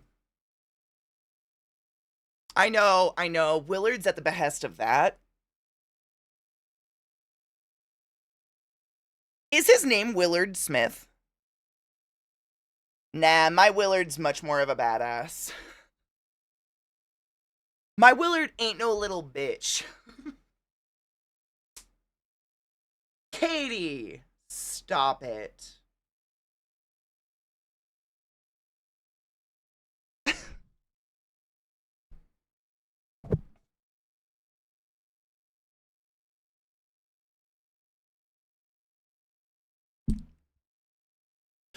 Honestly, I don't even think I'd pet Willard if I had the chance. Of Mice and Men, I don't know if I've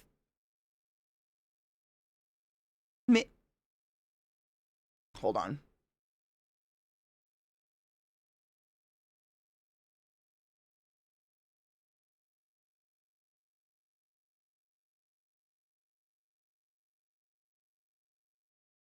Oh my god. It is the movie I was thinking of with Creepy Thin Man. What is his fucking name? That actor. No.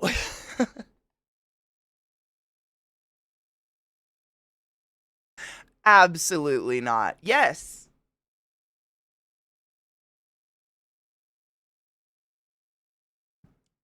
There's so this first guy on the top, that's a spider, and then there's a gecko, and then spider, spider, spider, spider, spider, spider, spider, and then spider, spider, spider, spider, spider. Actually, that one with like the white cocoon looking thing in it, that was a silkworm that spun itself up, turned into a caterpillar and got, or turned into a butterfly and gotten eaten. That is the bird eater. And then there's all my comics. In alphabetical order. It kills me that it's not in a rainbow right now, but you know what?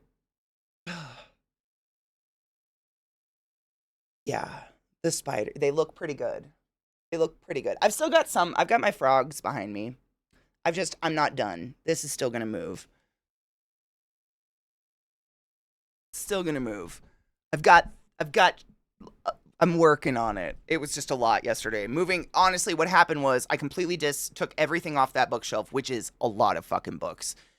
And I scooted that bookshelf down the hall and I was trying to get into my spare bedroom. But you know how my hallway has like these freakishly narrow halls that like you can't even push one of these chairs through?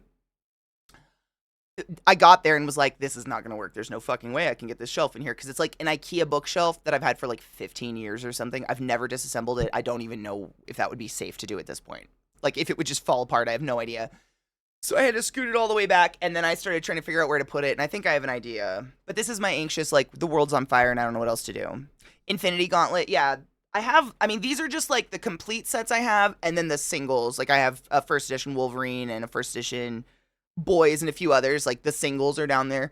But this is all, I want to say, there's Infinity Gauntlet, there's Walking Dead, Fables, Swamp Thing. I Hate Fairyland, the Lucifer series, of which I'm missing two, which is upsetting. I don't know where they are. I see V for Vendetta. There's a lot, but they're all complete sets other than the Lucifer set, and I just don't know where the fuck those are, and it bothers me. In a perfect world, I could alphabetize and color my books. Same. Same. The reason I went with alphabetizing here was simply because if I put the graphic novels in number order, it's impossible to color code them unless it's like crossed. Crossed and one, what is it? There's Crossed in one other series that like universally made their spines like crimson or something. I can't see the other one. There's two. The rest of them were just like, fuck it. They don't give a fuck. They want their spines to be different. It's basically like the cover wrapped around the spine. So if I want to keep them in numbered order and show off that I have these complete sets, I can't color code. It's impossible. So I just was like, I guess I'm going alphabetical order. And I went by title and I didn't include the. Not that this matters. No one cares, Katie. Shut up. I bought a tattoo gun. This is how I use distraction as a weapon. It's fine. I know, it's a constant battle of like, that light from that window is constantly haunting me. I'm also like trying to figure out like where to put my desk so my dogs aren't and I'm sure you ran into this, Rod, but Lilith especially slams her head into the bottom of this desk all day and unplugs shit like violently. Just boonk, and suddenly a light flickers and I'm like, god damn it, she does it all the time. So I'm constantly trying to figure out a way to like appease the dog but also keep the stream running and keep the computers cool. It's constant.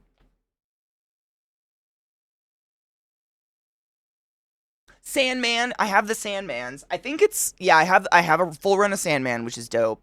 It's only the Lucifer one that I'm missing one, and I'm pissed. I'm upset about it. Zelda nailed it. I don't think Trick ever has, but Lil, because she's always down there when she sits up to stretch, just full on. I mean, I'd be surprised if there wasn't dents under my desk from her into the particle board or something.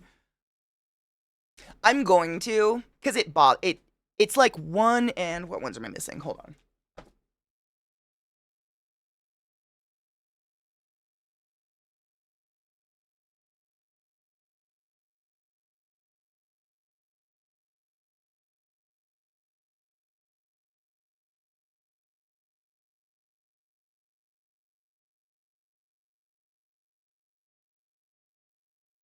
I'm missing 1 and 4.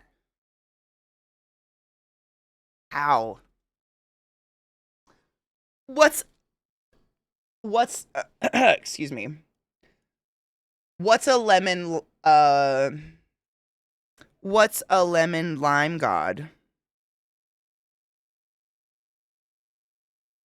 That last song, by the way, was called Vor, and I've never been able to listen to it since you guys taught me about what Vor is. Like, I get that they're using it in, like, a romantic way, but all I can think of is what you guys taught me. So, thanks for that. I actually love lemons. I will fucking get down on a lemon or a lime. I like citrus. I understand some people aren't as into fruit. I'm a fruit fan. I know. I was expecting you to carry on. Like, here's the thing. Lemons and limes are created by man. The original citrus fruit was just like this kind of I don't even remember what it's called, but it was a citrus in the Himalayas, and we hybrid it down to create oranges and lemons and limes and all that shit. So like take that. And go on. I want more.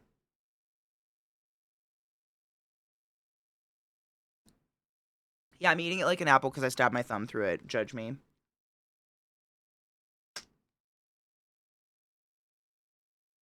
I can't even fathom someone getting scurvy. Like, I eat so much goddamn fruit. I love fruit. Getting the ink off my desk because that's scary. Just eat them from the middle. I couldn't get my thumb through either one of the anuses, so.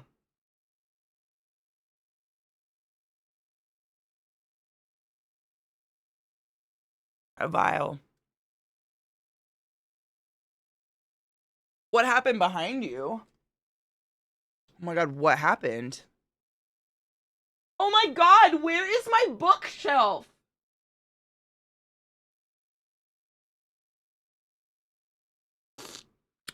I just deal with my stress in a weird way.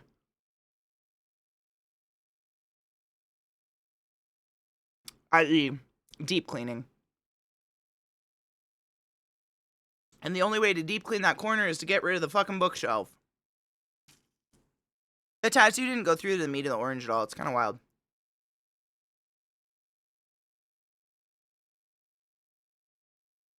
She loves that space behind me now.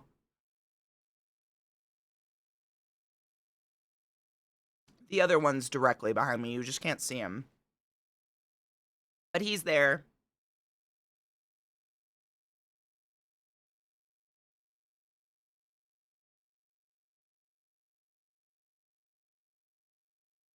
Cocky, same.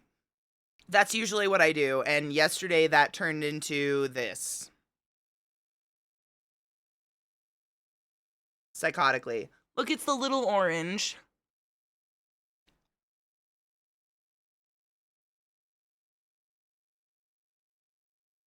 When I was a kid, my mom would literally scrape the pith off the skin and eat it. So, like, this wasn't too bad for me.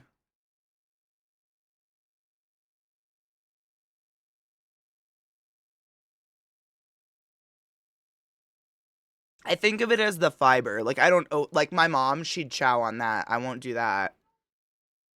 But I also can't be Moira Rose peeling my orange. I just wouldn't eat it.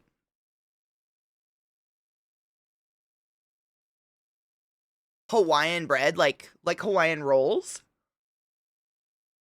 I don't know. I was looking for a piece of skin to show you what she would do. Genuinely, like, scrape her teeth up the inside and eat that white pith.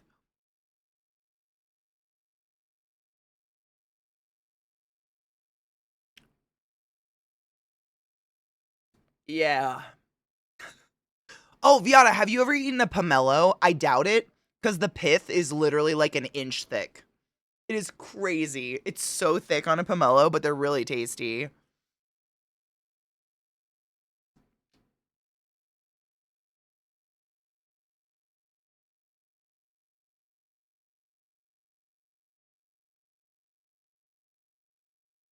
They're really easy to peel. They're tasty too. They're like a They're kind of like a grapefruit orange like hybrid. Man, they're so tasty though. I love a pomelo, but the skin is so thick.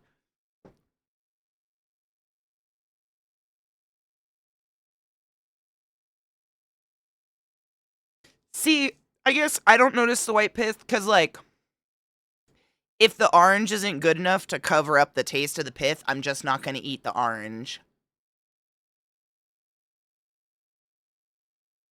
But this is pretty sweet.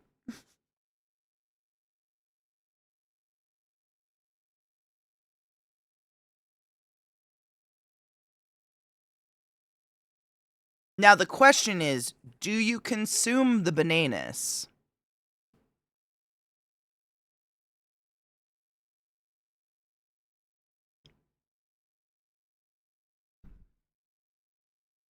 These are the quiet things that no one knows.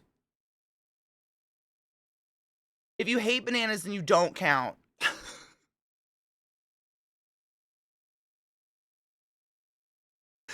The banana, I genuinely don't have a banana to show you the bananas. But once you've suitably peeled a banana, one end, see, do you see what you have me doing? Do you see what you've done? Shut the fuck up. Once you have peeled the banana, one end will inevitably have a bananas. And some people like eat from the other end and then just flick the bananas. Some people must pluck the bananas from the banana.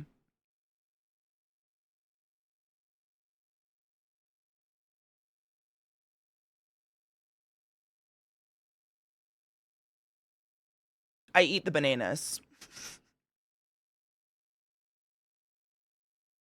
I eat it first, so every bite afterwards is better. Same. I like when I eat an apple, I decimate the core. Like, I get every fucking bit of apple off of an apple if I eat one.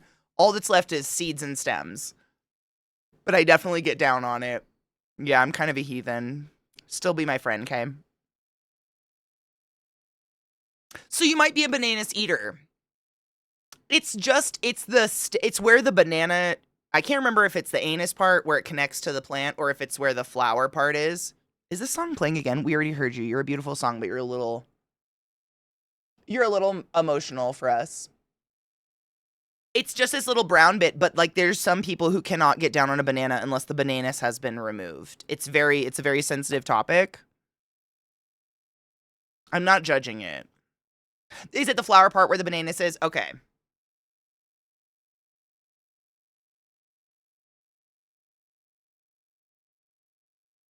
I like a good kiwi. More important is how do you peel your banana? I spent most of my life wondering why banana skins were depicted in media as the one connected. I know. You know, that whole like discovery of you just finger and what movie did they do that where they split the banana into into 3 pieces or whatever and they all romantically ate it? It was an enlightening moment. That was like in my youthhood. So I learned about bananas early in life, I would say. I'm pretty picky about apples, but even more so, it's the flavor and the texture for me, V. Like, I could cut around a bruise, but if that apple is, and I know you'll know what I mean, mealy. Did anyone else's skin just fucking crawl? I swear my spine just tried to crawl out of my back even thinking about it. A mealy fucking apple can eat a butt. That is my kryptonite. Oh, fuck yourself. That is the most disgusting shit. But I feel like because I came from Washington State, I am really picky about apples because we're spoiled rotten. There's so many good apples. Like, we're like the apple state, you know, there's tons of orchards and shit. Mealy anything. Yeah, mealy watermelon. I think pears can be mealy too. It's like badly milled applesauce.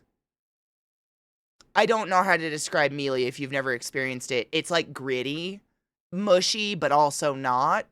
Apples should be crisp as fuck, man. Yeah, it's gritty. It's disgusting. It's like that can turn me away from apples for quite some time. Just like terrified to eat another apple because like what if it's mealy?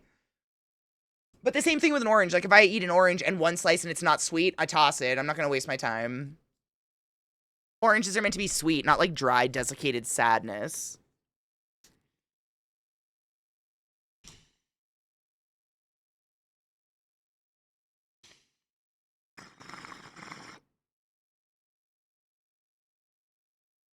It's Red Delicious or something, right?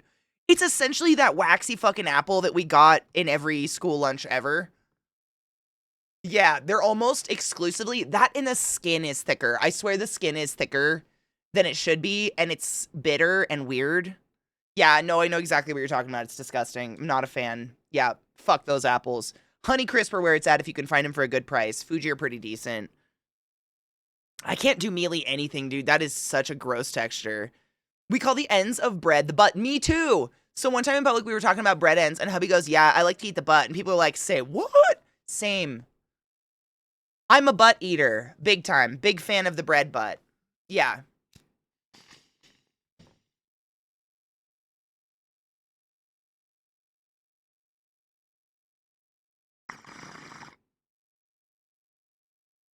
Yeah, cause that's a fucking compost watermelon. Oh, sad news. My mom, she has chickens, and she had just started letting them out to like graze this fall, and a hawk got one of her chickens this weekend, and she was so sad. So I sent her all these pictures I found on Pinterest of people who build chicken tunnels. And I'm sure if you're a chicken person, you've seen this, but some people that like live in areas where there's hawks and stuff and like predators, from the chicken coop, they create tunnels like tunnels on the ground of chicken wire so that the chickens can freely roam and go around and run up and down these tunnels and have like places to go without worrying about a hawk getting them.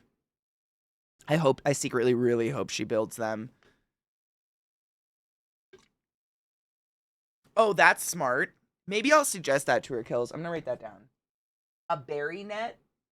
Where's my paper? They're going on my hand. Because the chicken coop, they didn't really build one that's, you know, how do I say this? They didn't build a chicken coop assuming the chickens would be in there 24/7. They built a chicken coop with the full assumption that they would be able to free roam the chickens at one point. Sleaze, it's my whole ploy is either bring up the conversation, which is always a good conversation. You should go fucking wash your hands. Or if someone comes to my channel and they're like, oh, some fucking gay liberal bitch is telling me to wash my hands, guess I'm never going to do that again. No loss. Or someone's going to be like me, and it's that obstinate thing where they're like, you're not my real dad. Take that, bitch, on the internet. Any which way I think I'm going to win.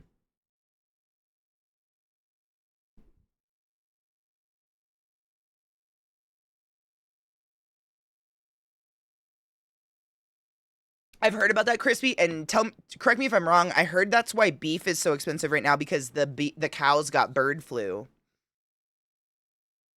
That's a badass bitch. Oh, Mag, has it been one of those days? We tattooed an orange and then I ate it. But I took a picture. I bought a tattoo gun.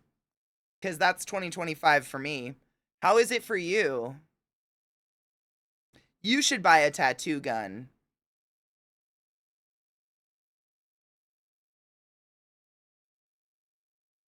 Says fuck bitches, make money. That's what we did this year. Oh, it's literal like berry netting for birds. Oh, I'm going to show that to her because that would probably help. Your chickens, I mean, how high do you have it that your chickens don't get stuck in it? Because I feel like chickens can fly. Crispy, it's like every time they want to cause inflation, they just come up with enough reasons for it that we like give up. Like when I was a kid, it was mad cow, and then it was something else, and then it was something else, and it's just like, what's the next thing?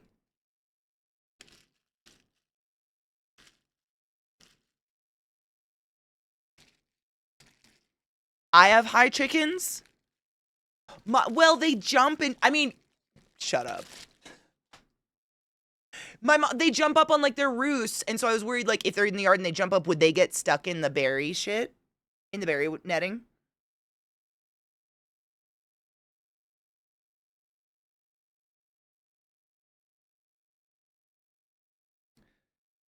I mean, vile. We can't count on two hands how many places in the US don't have drinking water. They genuinely have to buy their water. Like, we can never take for granted that you can drink out of your tap. It's really not far off to have breathing air in some places in the world, which is kind of surreal.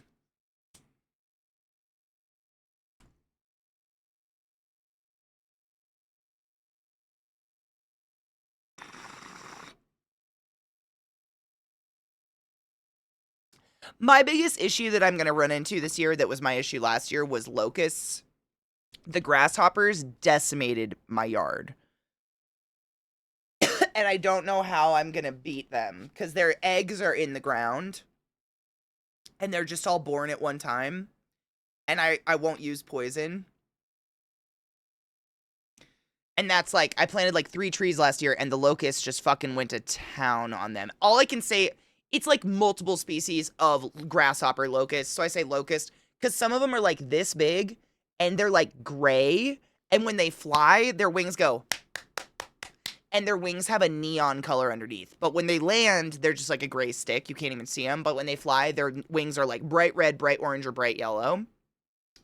And then there's like the little guys that are like green. And then there's the normal like grasshopper, like from fucking An Ant's Tail or Bug's Tail or whatever that movie was. Like, we have multiple kinds, but they just fucking eat everything, even poisonous plants. They just eat it. I don't know what the fuck to do. Like, I'm dreading that this spring. Really, Foulhorn? That sucks. What up, Mandel? How are you, love?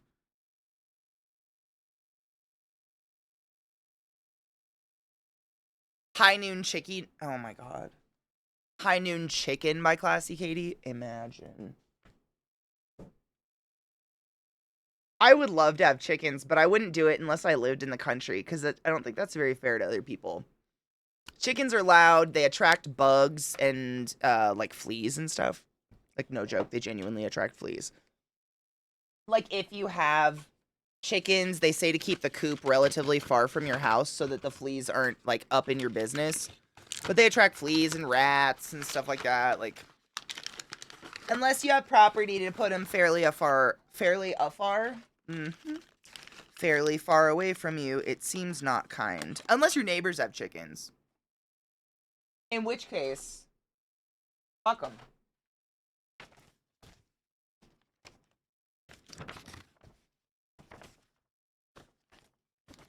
Oh, California will. Wherever the money and the rich people, the rich famous people are, that's who's gonna get all the resources. Because they're more important than you and I, remember. We can't forget that we don't matter because we're not rich or famous. Which apparently is the only way to matter. I don't know. You gotta go, but like, maybe you could get to Canada?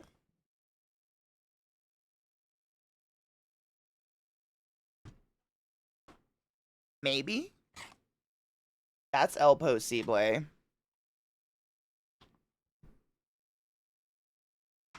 Speaking of billionaires, can I propose a weird thought I've had recently to you guys. I don't know how else to word that. Essentially, like, with the whole Trump thing, not talking politics, this is just, like, prefacing.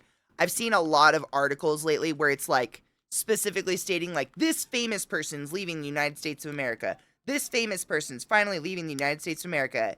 And, like, bitch, if you move out of America but you still own a property here because you're rich and famous and you have multiple houses all over the world, so you're still paying taxes in America, are you not just doing it for show?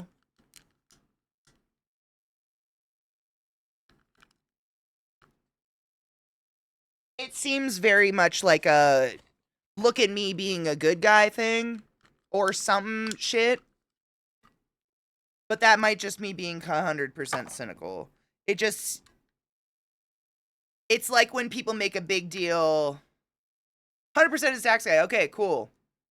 You can leave the country and you can be back. You can't. Performative. That's the word I was looking for. Thank you, VR. Yes, it feels very performative.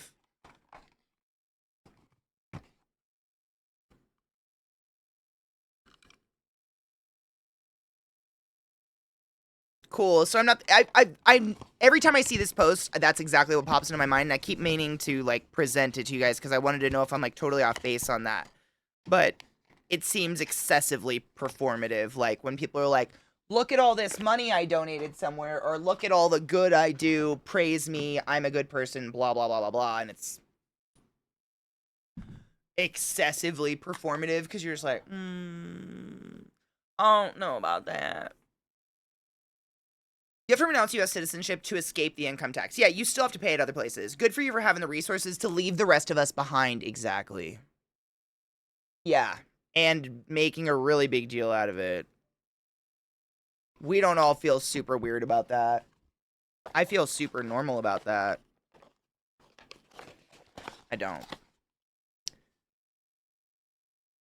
I mean, that's why I don't like this. We've come full circle. We were talking about this morning, like tonality in an email, in text in general, that we all have this level of, and myself included, some sort of a psychosis these days where it's like if we don't add some punctuation like an exclamation mark or some sort of emoji or say lol, we don't 100% know that our message is getting across in the tone we're trying to say it, which is why like I like expressing my opinions here and having a real conversation with you guys, like a live actual conversation, because you guys get the context and the nuance to the what I'm trying to say, as opposed to me just posting some bullshit online and assuming people are gonna be like, because they're not. They're just gonna attack. People want to see things like, I don't know how to word that. You know what I mean? Like people like getting fired up. So if they can get fired up, they will choose to get fired up. As opposed to maybe seeing what's actually there, they see kind of what they want to be there, which is bad liberal, so angry, blah, blah, blah, blah, blah. When really, like, I'm just a human being asking questions, trying to get ideas from other people and grow. That's it. And I think that's what most of us are trying to do. Like, none of us are like, I'm right, though. It's just, I'm just trying to reach out to humans. People are super ready to rage at anything. And it's really, it's like, again, we were talking about this earlier. It's like, if you're always volatile, i.e. you are always on the tips of raging, keyboard worrying at me, then I genuinely tune you out. Like, nothing you say matters if all you say is yelling. And I think that happens to a lot of people that are just, like, looking for a way to rage out. It's, like, the opposite, I guess. And it's sad. I mean, none of us were taught tone in text because that wasn't something we assumed was going to be a thing, like, a factor. At least not when I was a kid. No one told me computers were going to be as big of a deal. I feel really fortunate that I find computers as fun as I do. Because I voluntarily, I mean, very much so, got into the computer world, wanted to be a part of it immediately, like, get me in, this is Matt, this technology is so much fun and does so much for us. I wanted to be in that immediately, so it wasn't like I had to be talked into it, but, you know what I mean? I don't know, I just didn't really conceptualize what a huge part of everybody's life it would be one day. Because, like, I worked at a hospital where they probably still paper chart. There are places like that in the world still to this day that do just some of the most ancient bullshit ever. There are people, not celebrities, who are looking into actively planning to leave, and they're doing that for their safety, and that is absolutely different. IMO. Like, that's crazy. You do you, keep your family safe, my God.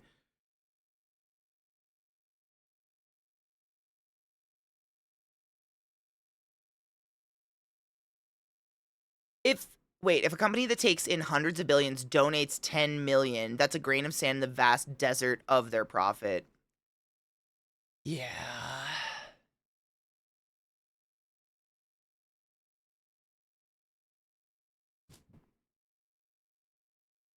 Oh, on forums and online games, I had to put in that emotion. Yeah. I mean, I think that's kind of where it started, was like conversations like in WoW or ESO, like the live chat. Because it's a way, if I say lol, then you know it's like in a joking tone.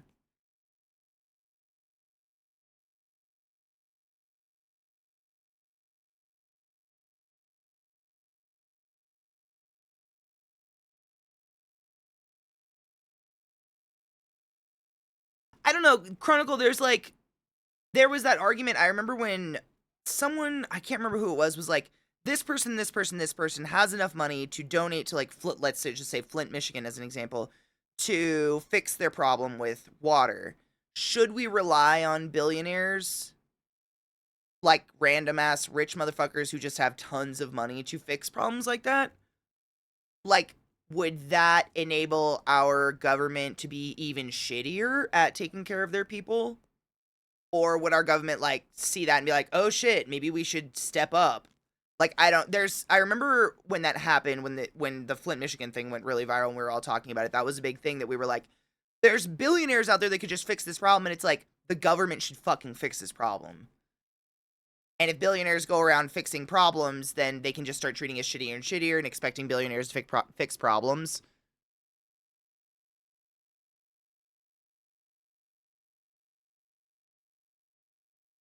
Load, bitch. Oh, dude, that's super tall. Oh, no, that's awesome, Kills. Look at those happy chickens. They're so cute. I love them. Also, all the precious kitty cats in the Discord chat make me very happy. Thank you for those. I saw a thing where they adjusted what Henry Ford was paying his assembly line workers. It worked out to be $154,000 a year. Wow.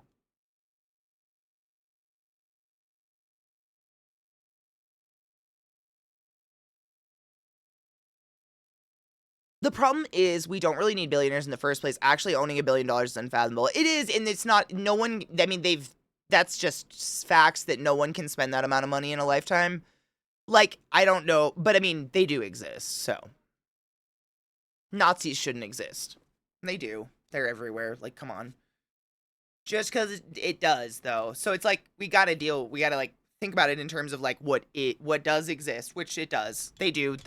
There's a few of them.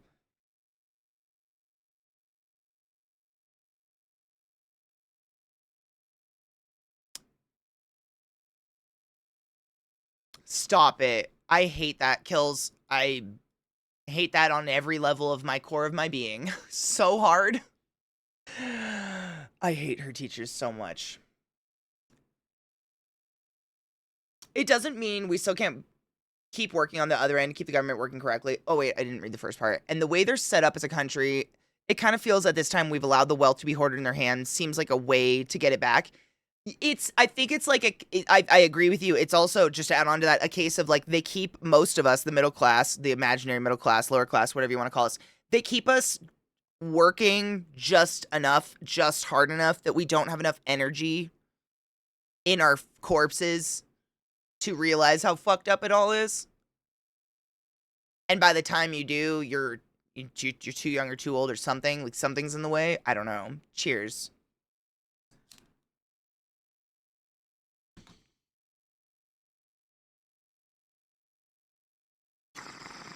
Whoops, knives. My bad. I guess just capitalism. On that note, though, do you guys want to play a couple rounds of that game? What is it? We have, like, a bit left before stream is over, since tattooing was fun, but I didn't know what else to do to the other orange. I just have an orange here now. I'm just stuck with it. But we have... I installed... not Balatro, no, it's Use Your Words, or I have Drawful. I don't know if I've ever played Drawful before. I have Drawful too. Oh no, it says I've played it. I'm scared. Just a little bit. I'm scared someone might draw a dick or something. I know none of you would, but there are random fucktwats out there that are just assholes.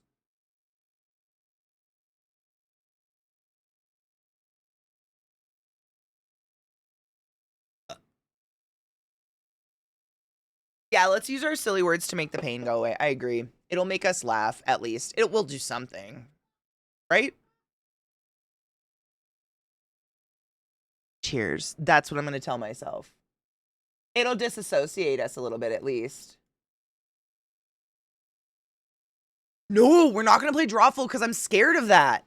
Because, like, I'm technically responsible for all the dicks drawn here. Do you know what I'm saying? Like... You might draw that dick, but I own that dick.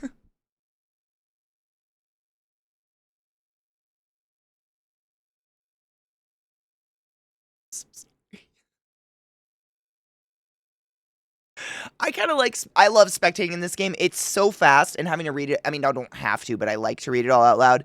Playing at the same time is impossible. But the game's really fun. Certainly, I fucking hope so. I don't know why, that just, like, ignited an image in my mind of like, a very fancy person walking down the street with, like, 12 leashes. But instead of little fluffy dogs, it's just like dicks. Just little dicks squeaking their way down the sidewalk, like, all together. I don't know why, but I like that. That image is fun. Thank you. Thank you.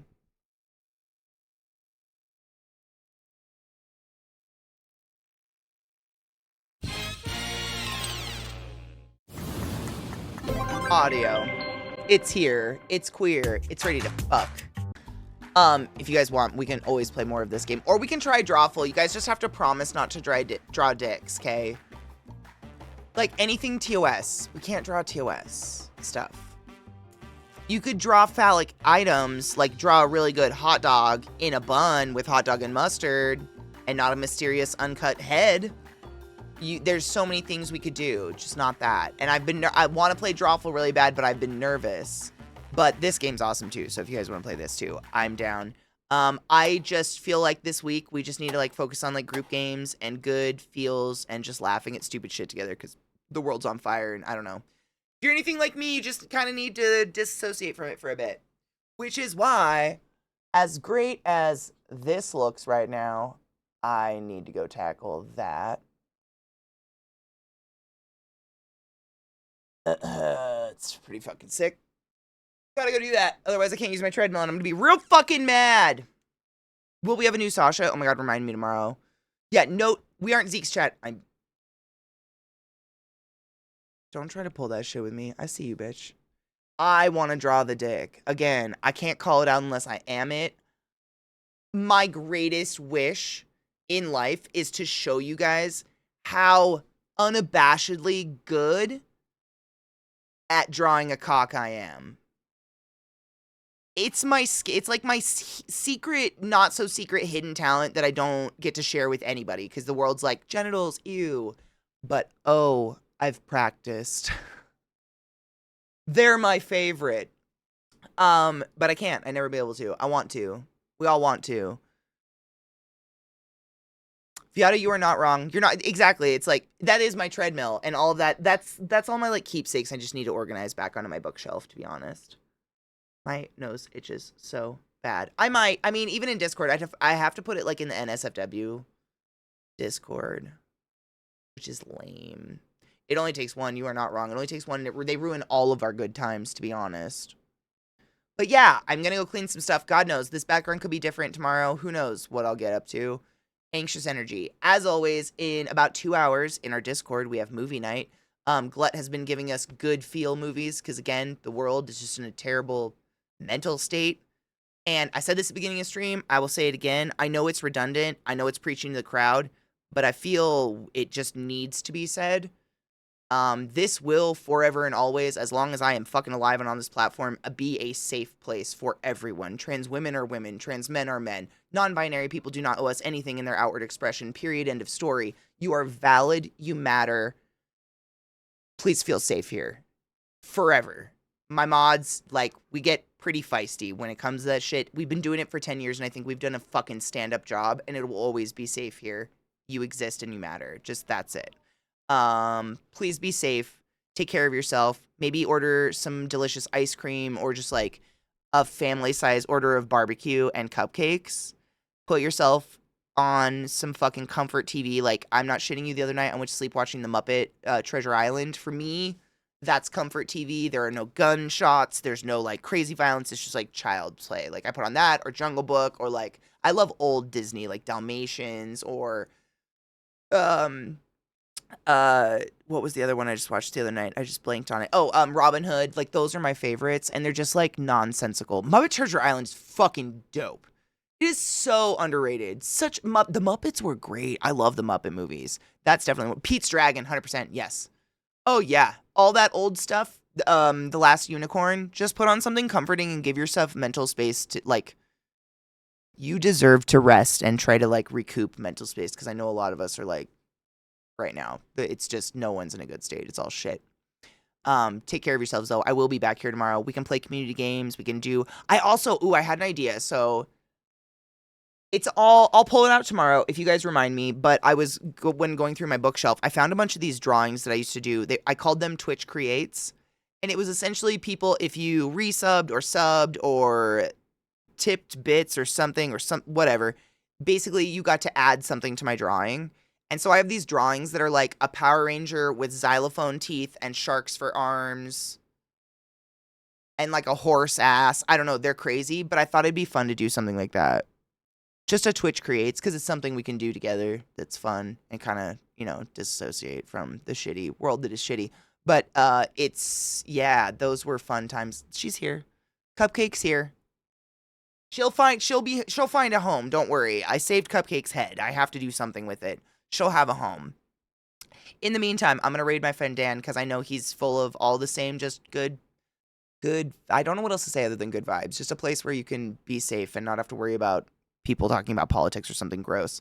But remind me tomorrow about the Twitch Creates thing and I'll pull it out because it's a wonder. It's huge. I made it like this big and it genuinely has xylophone teeth. We came up with some really weird shit. But it was fun. Take your joy, drink your water, clean your fucking bong. Cheers. Movie night. I think that's it. Just come back and we'll hang out. I love you guys.